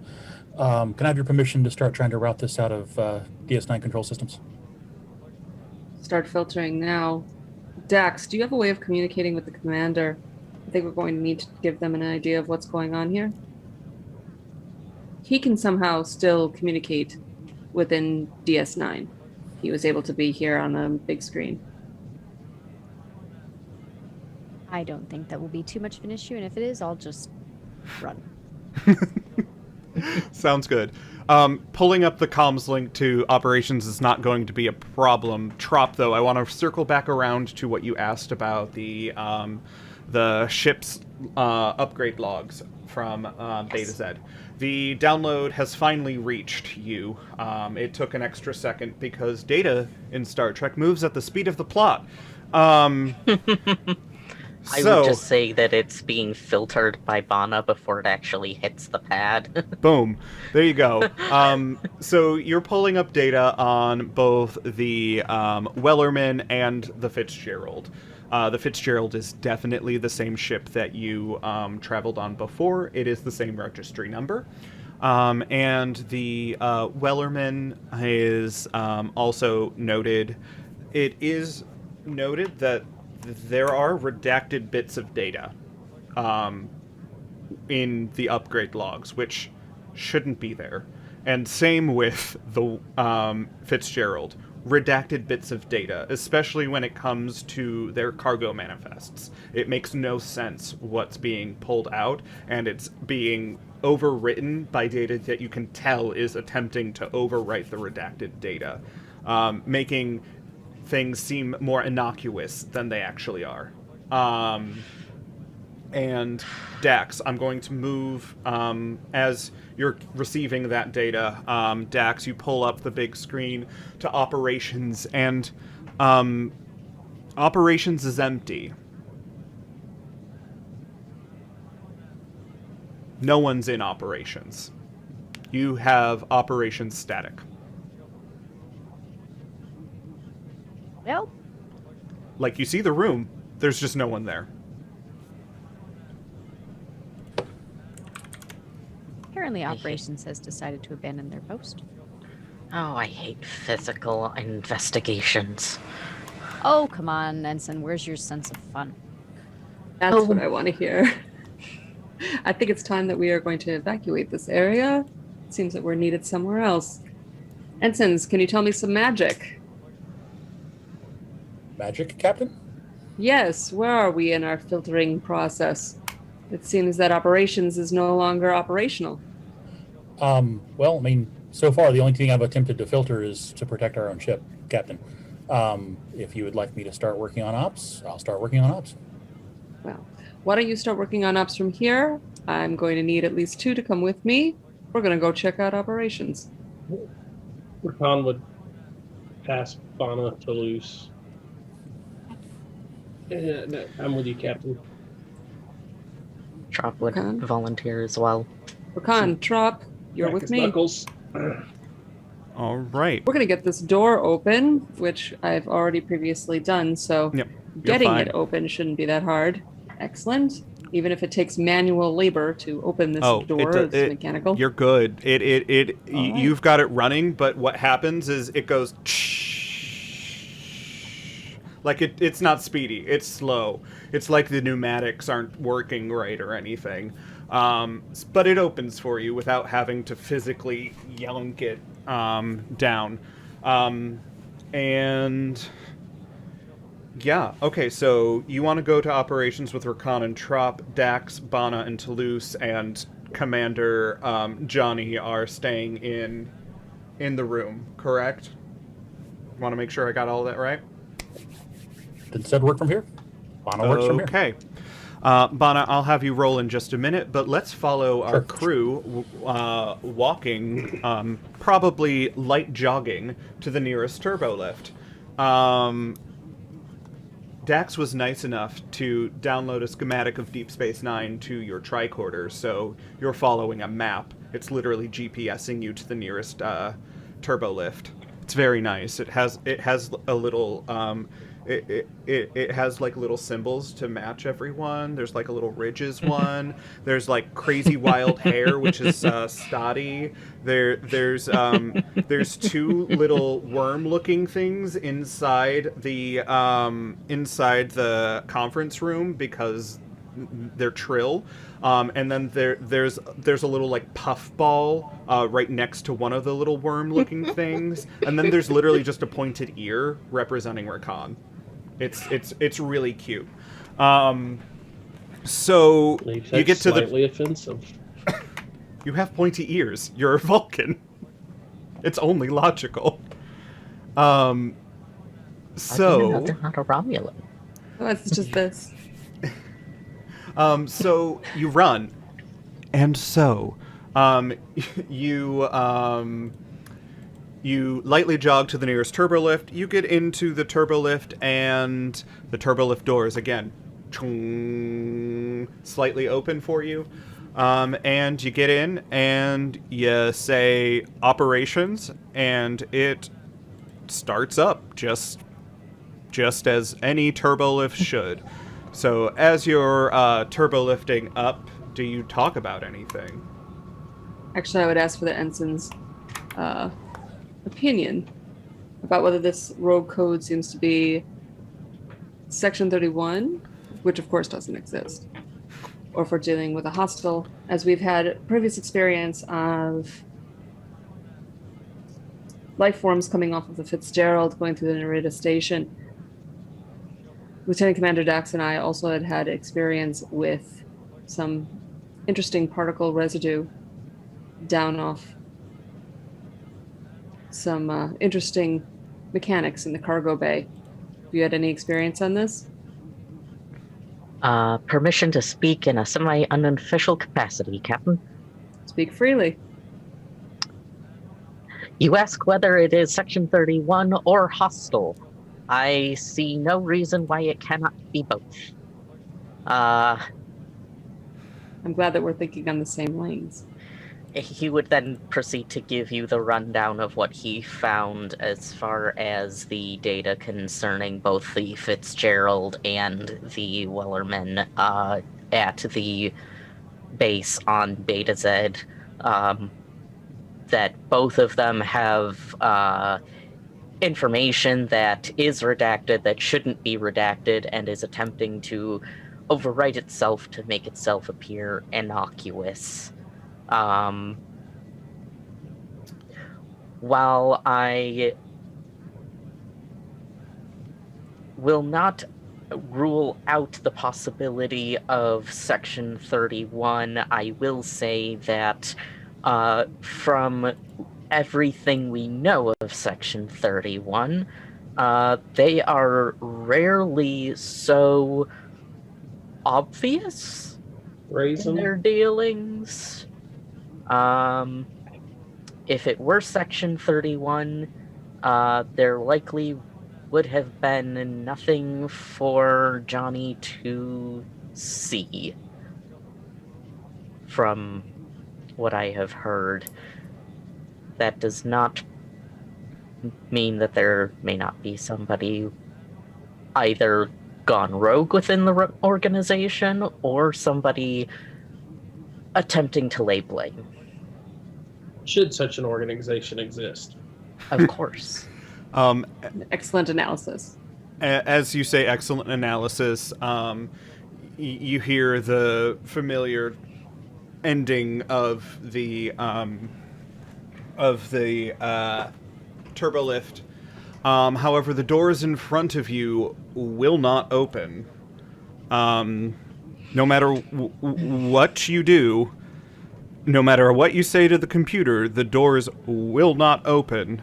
However, once you finally like bang on the door and try and force it,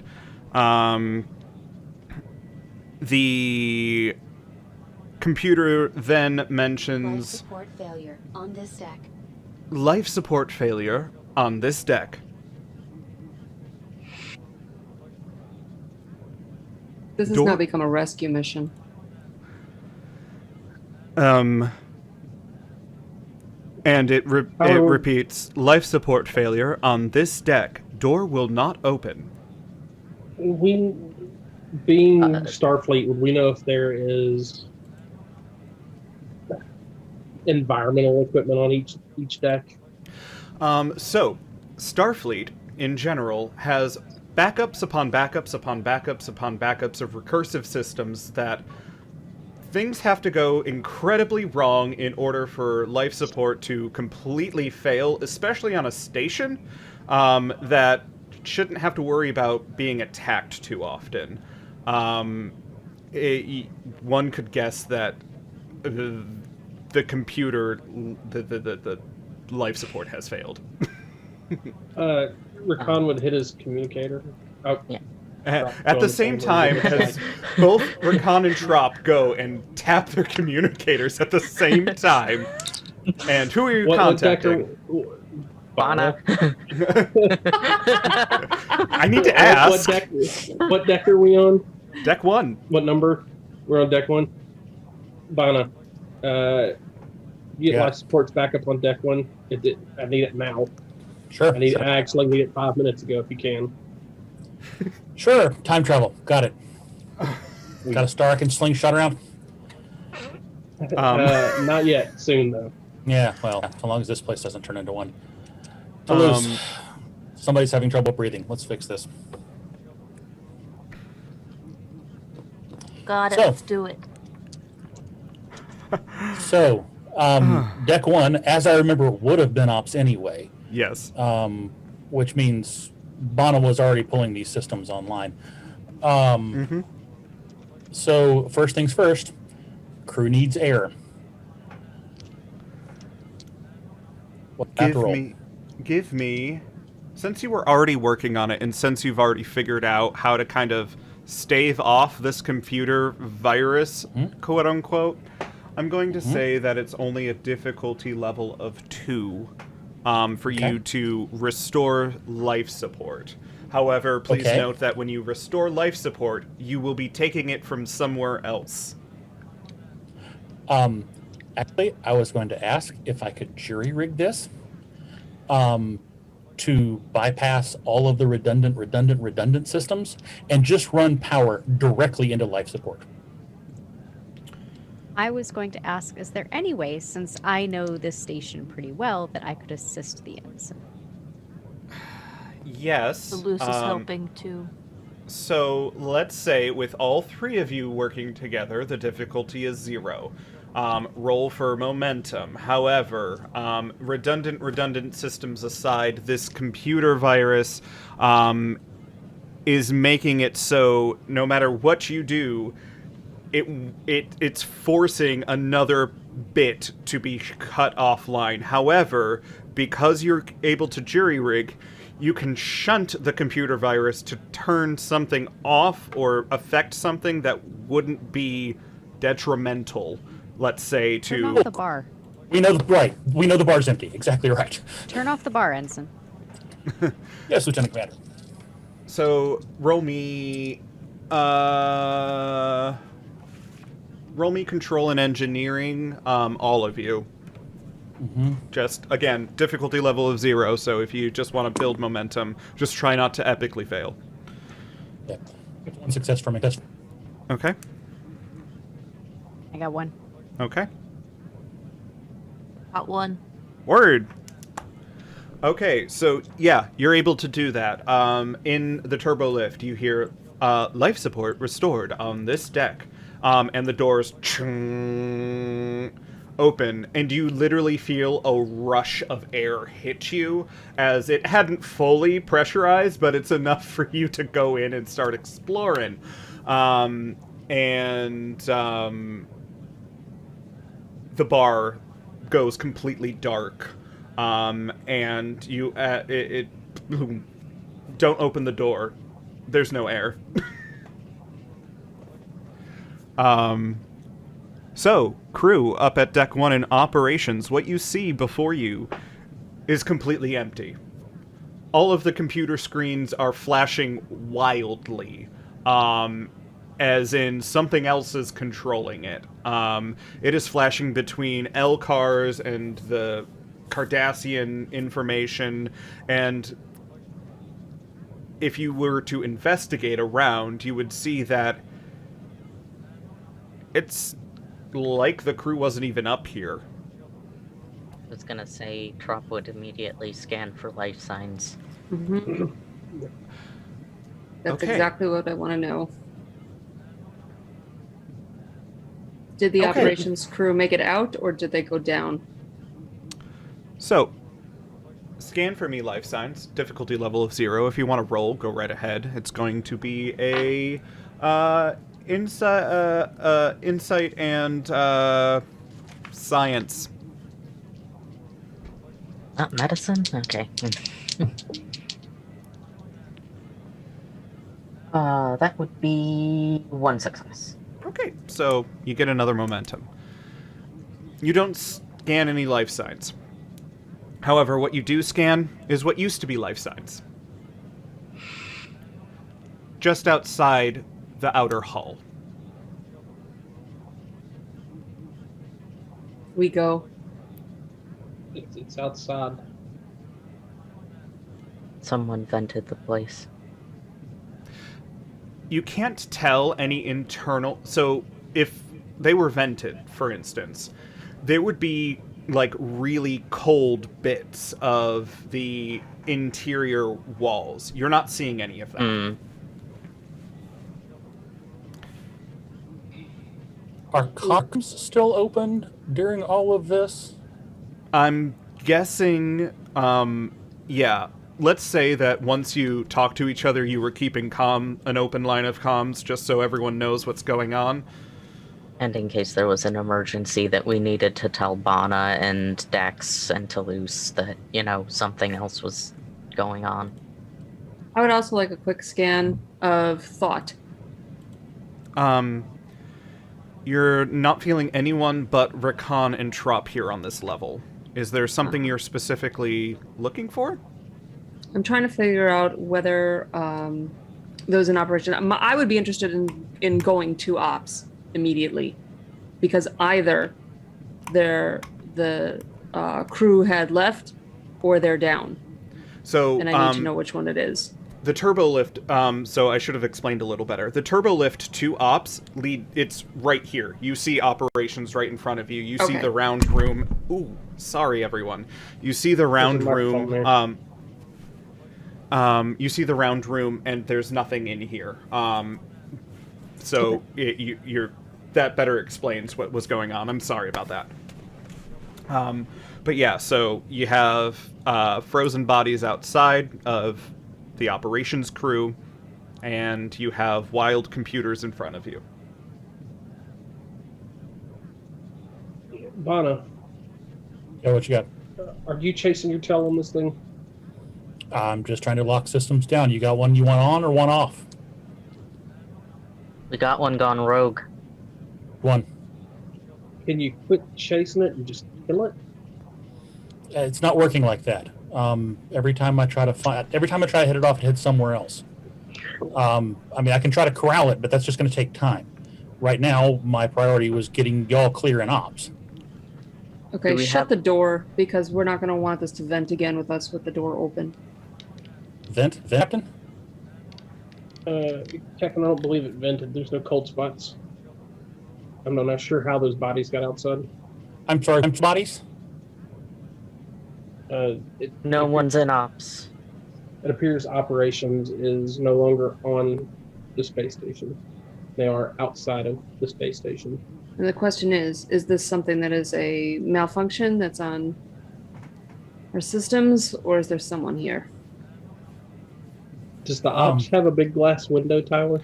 No, surprisingly, Ops has a tiny window that also acts as a view screen. Yes, Bana. Lieutenant Commander Dax, do you happen to know how many transporter systems are on this station right now? I would imagine that's something I would know. Definitely. So, you would relay the information that there is a 4-person transporter pad in operations. There is a standard transporter room within the promenade area. And there's also cargo transporters along the docking ring.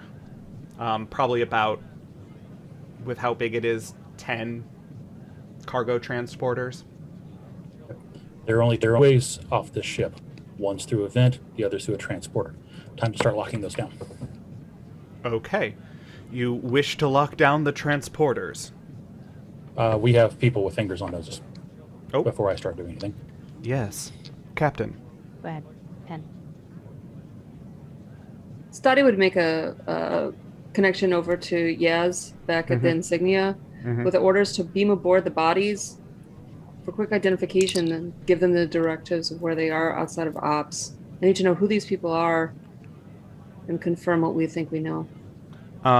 So you hear an eye from Yaz. As you give that final order, you kind of feel the station rumble just a little bit, as you could tell. There are small porthole-sized windows upper, probably about 10 feet up, and you actually notice how close the Insignia got. You can see the warp nacelle go by. As it transports the bodies that were literally just outside the operations. And Yaz comes back on and confirms that every single member of the operations crew died of exposure to space. And they are all identified and all accounted for the main ops crew. Nice flying, James. Thank you. It's a lovely ship from the outside. Let's make sure that we can go to it. And Captain. Let's go. I have a quick question. Yeah. Considering Johnny is from this ship, is he the only one I've seen from this ship? Yes, he is the only member of the Wellerman that you have seen aboard Deep Space Nine. It looks like no other crew came from the Wellerman. I know I did a scan earlier looking for the particles. Is there a way that I could do a bioscan to check his DNA? I mean, yeah, that is definitely something. It'll be another roll because it's something else specific that you're looking for, but it's not going to be difficult. Let's call it a difficulty level of 1 and a...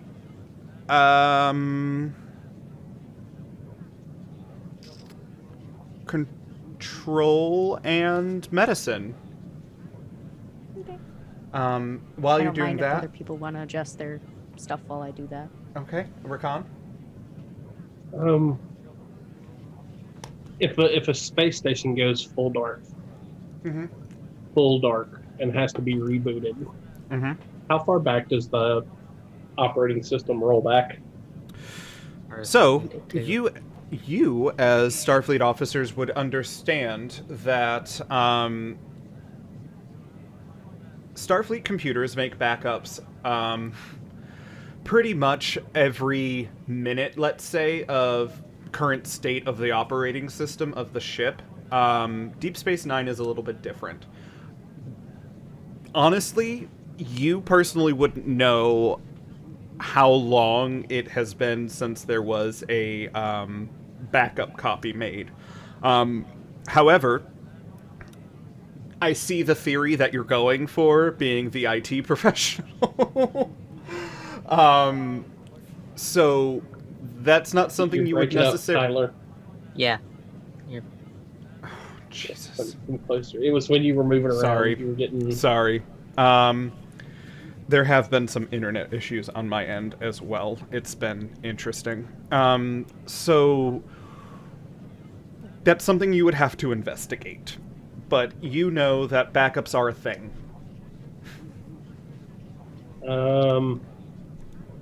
Pulling from information that I shouldn't have. I'm gonna reach out. Commander Dax, do you know how often the operating system was stored for Deep Space Nine? Yes, you do. I was gonna say, I imagine I know that too. Oh, definitely. Dex, you would know that because of what Miles O'Brien did back when you were Jadzia, Dex, he actually was able to implement a system in which hourly backups were possible. However, they were only possible every 5 days, every 5 Earth days, and the 6th and 7th Earth days would be dailies, just because of Cardassian systems. They're weird. It's like VMware. Great. Incremental backups rolled into daily backups, rolled into weekly backups. One moment, please. We need to add some hair back on. Note to self: pin it next time. It ain't a proper your hair off. It ain't a proper show until there's a wardrobe malfunction. Okay. Any drag queen will tell you. Facts. Okay. This is true. And I'm guessing Dax relays this information to Rakan. Definitely, yeah. Okay. Hey, Bana, did you see when the last backup was made? I'm sure I can find out. Easy information for you as an engineering person to pull. Sure. More importantly, was the last backup before the Wellerman docked? Surprisingly, you got lucky. This is one of the 6 or 7 days. So, the last backup is from the previous day. So, a whole 24 hours. The Wellerman actually docked at the same time as the Insignia. So, probably about 12 hours ago. So, we were storing for backup then? Captain, it's risky. We'd have to bring the whole space station offline, kill all power, and then implement the backup. Do we know what the average time for a reboot on a space station would be, Tyler? At most a whole minute. Have to be shut down for a whole minute, then back online. A minute of complete shutdown is not going to hurt anyone. My only concern is with the civilians. Wondering if we could do a rolling backup. Just thinking the same. The program would follow the power, Captain, is what I'm thinking. The way Bana said he's having to chase it from system to system. I'm actually curious about that. Mostly because this is a Cardassian system that was overlaid with Earth during a time of conflict. That's something that I'm more familiar with. Thinking about it from a security standpoint, there had to be ways to shut down the system in stages, one would think. If DS9 had ever been under attack or had been taken by a hostile force. This is open comms, right? Like we're all. Oh yeah, everyone's talking to each other. So you're thinking a way of setting up a virtual firewall, Captain. If we can. I can certainly try. My concern at this point is if we just overwrite everything, we have no way of tracing this back. We're losing what amounts to forensic data. Well, we have the Wellerman. And the The Fitzgerald. entire ship. As you said. I'm still about this out of character. I'm still mildly worried about people being transported off the station, but if we can start by making sure nobody's going to get transported off while I'm doing this, it stands to reason to start with the habitat ring. Well, actually, let me rephrase that. Captain, do you want me to start with ops and work out, or habitat and work in? I would do habitat and work in. Yes, Captain. So, the idea goes, we have the backup, firewall, stand it up, firewall, stand it up. And once all of them are restored in order, remove the firewalls all at once. While Ban is doing this, Rakan or Trop, which one of you would be able to keep an eye on our transporter logs? I don't want anything powered up when we don't expect it to. I can probably help with that. I Dex, do have I know you wanted to very say swing. something. So I got a 1 and a 2 on my rolls. Yes. Okay. Success. That is 3 successes. Because 1 is a natural 20 in this system. So DNA sequencing, he's human. He's actually superhuman. You would understand that this is actually augment DNA. So think Khan, Bashir, something very familiar to you. He seems like he has a... every augment is different, however, mostly they possess greater strength. They possess higher speed, better ability to breathe in unideal conditions. You know, they're just, you know, that little bit of step up from normal human.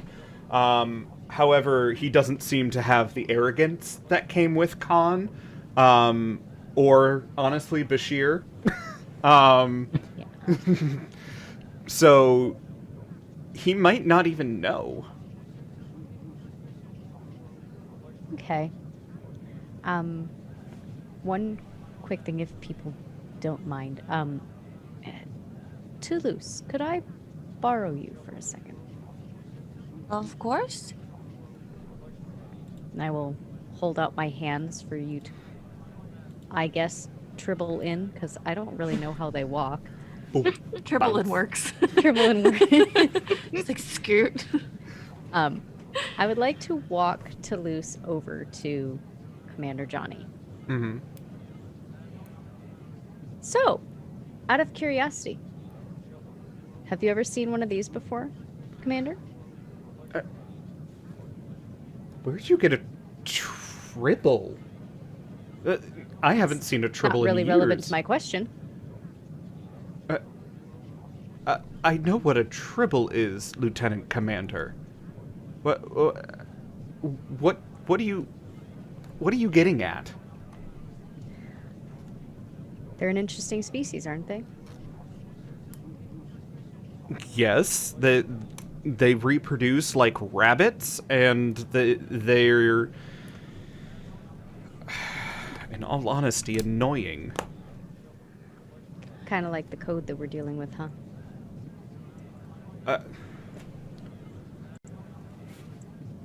Lieutenant Commander, what are you getting at? I have no idea what that code is trying to do. Let me ask you another question then. I mean, the Wellerman docked about, and I don't know why I'm still holding my hands out. It's not like the audience can see. It's fine. Real immersive. I mean, the Wellerman docked only within the last 24 hours, correct? 12 hours ago. I mean, that's a lot of time to yourself. What have you been up to?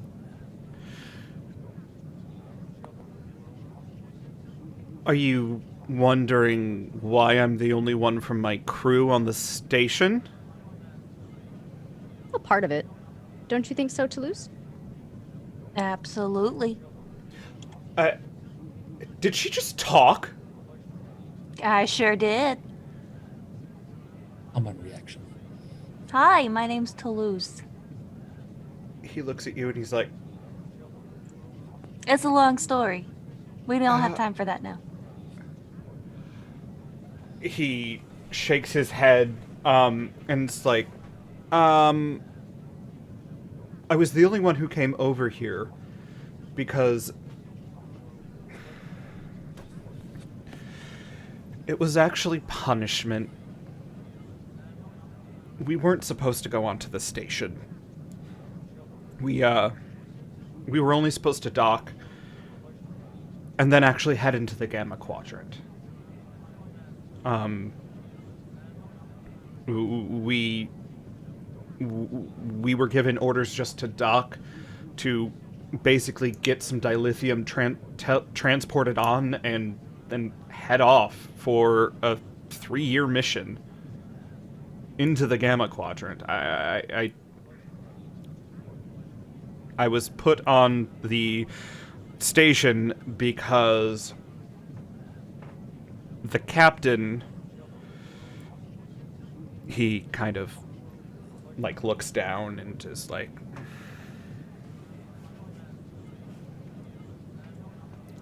Yeah, and? I slept with his brother. So he got angry at me, and Like you took a nap? he literally looks up at Toulouse. I'm gonna pet Toulouse ever so gently. And then he looks up at Dax like, what the fuck do I say to this child? He says, Continue, Commander. No need to go into any details. Captain Nix has a little bit of a...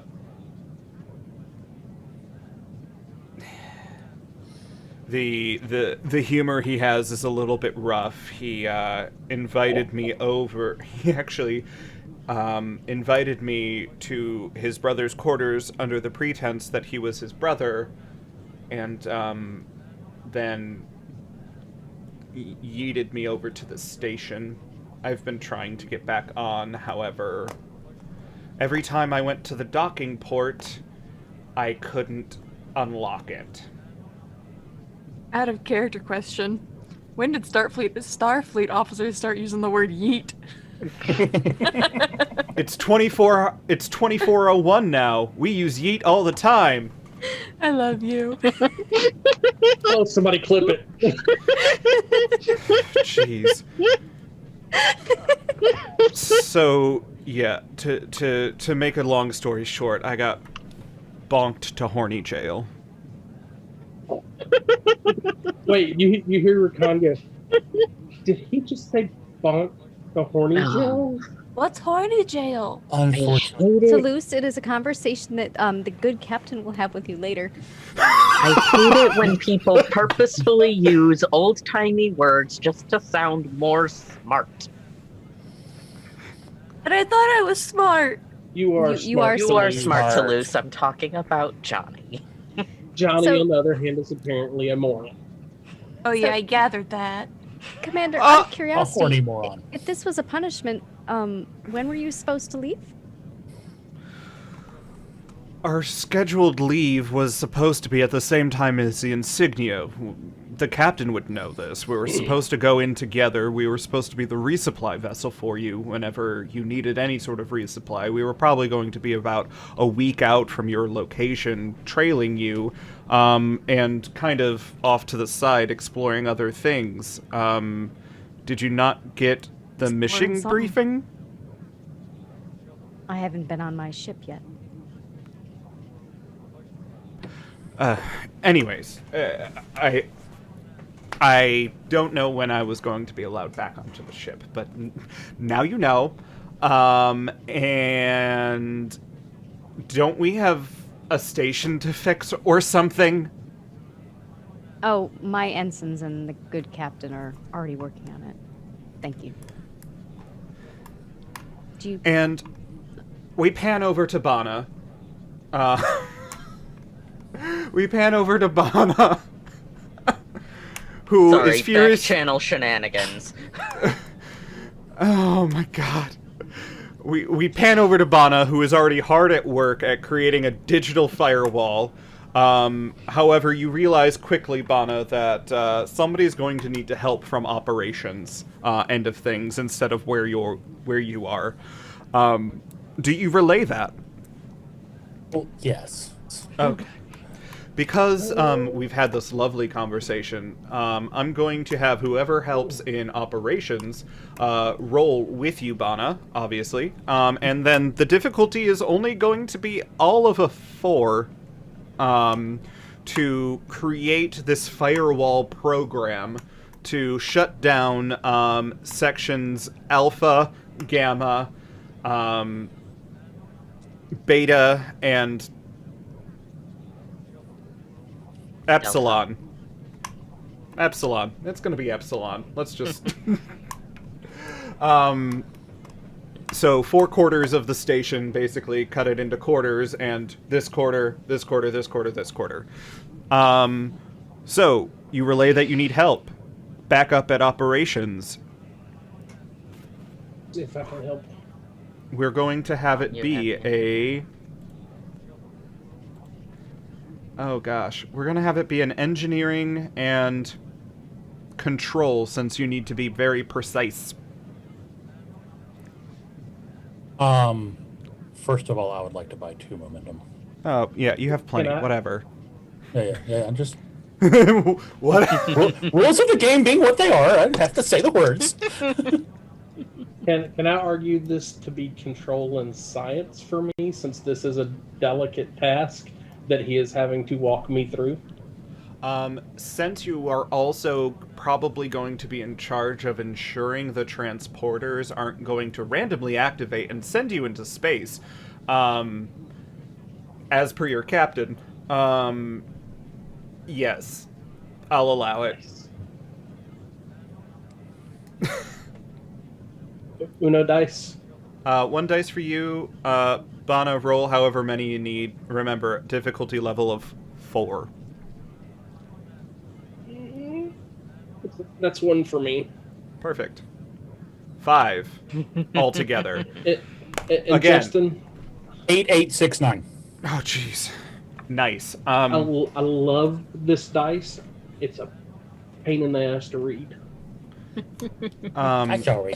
So, what happens is Bana and Rakan work together, and you actually create a program that the virus can't get because of your virtual firewall.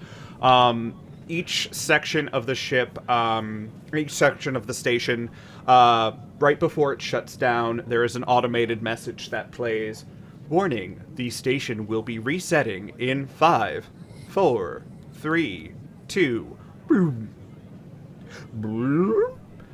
And it repeats 3 more times, with your virtual firewall still up. As far as you can tell, Bana, you don't see any of the virus remaining, as you used the backup that did not include the virus. And you yeet up the virtual firewalls, because now I gotta use it. And... Perfectly word. The station, basically, you hear the whole station goes... completely back online. The computer screens in front of you, up in operations, have rejiggered themselves properly, and you actually see Johnny right next to you, Dax, get transported out, and you hear... You hear over the comms, Lex, the Wellerman just did a transport and is heading towards the wormhole. We just saw the station go offline 4 times. Is everything okay? You're muted. You're muted. No, stop the Wellerman. Ma'am? Did I stutter? Stop the Wellerman. You That's an hear... order. You hear... You heard her. Fire! Let's say fire. Stop the Wellerman. Wait. Does the space station have a tractor beam? It does. Yeah. I was about to ask. Yeah. Yeah, that's what we're talking about. It's like fire. Because if they are close enough to transport, They're close enough to both They're sides. close enough. to transport. Rakan Okay, wants to so lock on and tractor beam. Okay, you heard Tractor her. beam. Tractor beam. Thank you. And at the same time, 2 tractor beams hit the Wellerman. It was going full impulse, so it basically goes... and Critical temperatures are offline. right. And you see in front of you on the view screen in Ops and down in the thing, Captain Stoddy. It is presumably the Captain Nix of the Wellerman. Captain Stoddy. What are you doing to my ship? You know the rules. If you do not let go of my ship, I will fire. I believe you're already in breach, as we now have the entire operations dead outside due to a mechanical failure of hostile code in from your ship. If you fire, I would not recommend what I will do next. Prepare to be boarded.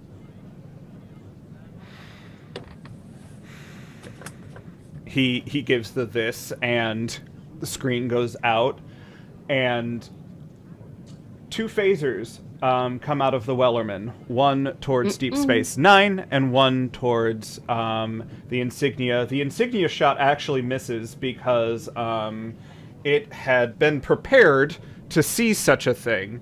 However, the tractor beam did disengage from both things, and they gun it to warp.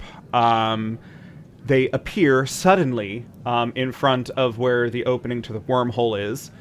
They enter the wormhole, and they are gone.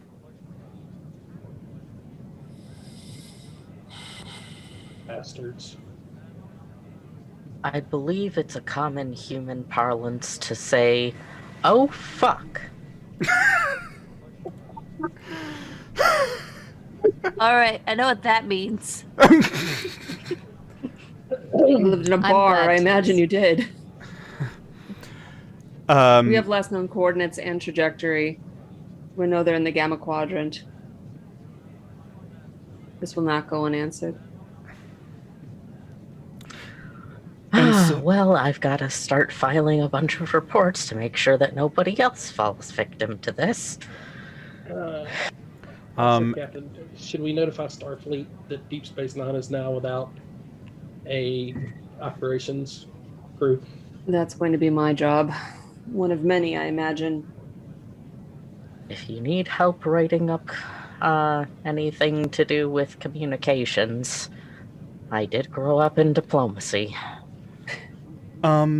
As everyone says their words, the camera fades, and then comes up outside the doors of the bar of the ship. Stoddy, you're already in it, as you had to do a final walkthrough for the crew that was working on the ship, on the ship's bar. And same with you, Dax, as you were obviously following your captain. The ensigns and Toulouse are just outside the door. On the wall next to the door, emblazoned in glowing green light, the Flying Scotsman. Do the ensigns enter? Oh, yeah. For the day we've had, yeah. Yeah. So, you enter the bar, and you see Stoddy behind the bar. As per what you think is usual now, The holotender is actually out in the general standing area, getting drink orders, as he's been demoted to waiter while Stottie is behind the bar. It's finally been fixed after the refit of her bar. It is a beautiful looking bar. If you've ever seen Deep Space Nine, if you've ever seen Star Trek The Next Generation, it is very much, it looks like 10 Forward. The beautiful giant windows on the front that allow you to see out the front of the ship. If you turn around, you have the 2 replicators on the side, the big round thing. On it says the Flying Scotsman, and there's a little plaque underneath. Then there are 2 gold kind of half busts of 2 different types of ships. If you were to look at the bar straight on your right hand side would be the Insignia, or what your ship would look like, and on the left hand side would actually be a Constitution class ship, one of the original starships of Starfleet.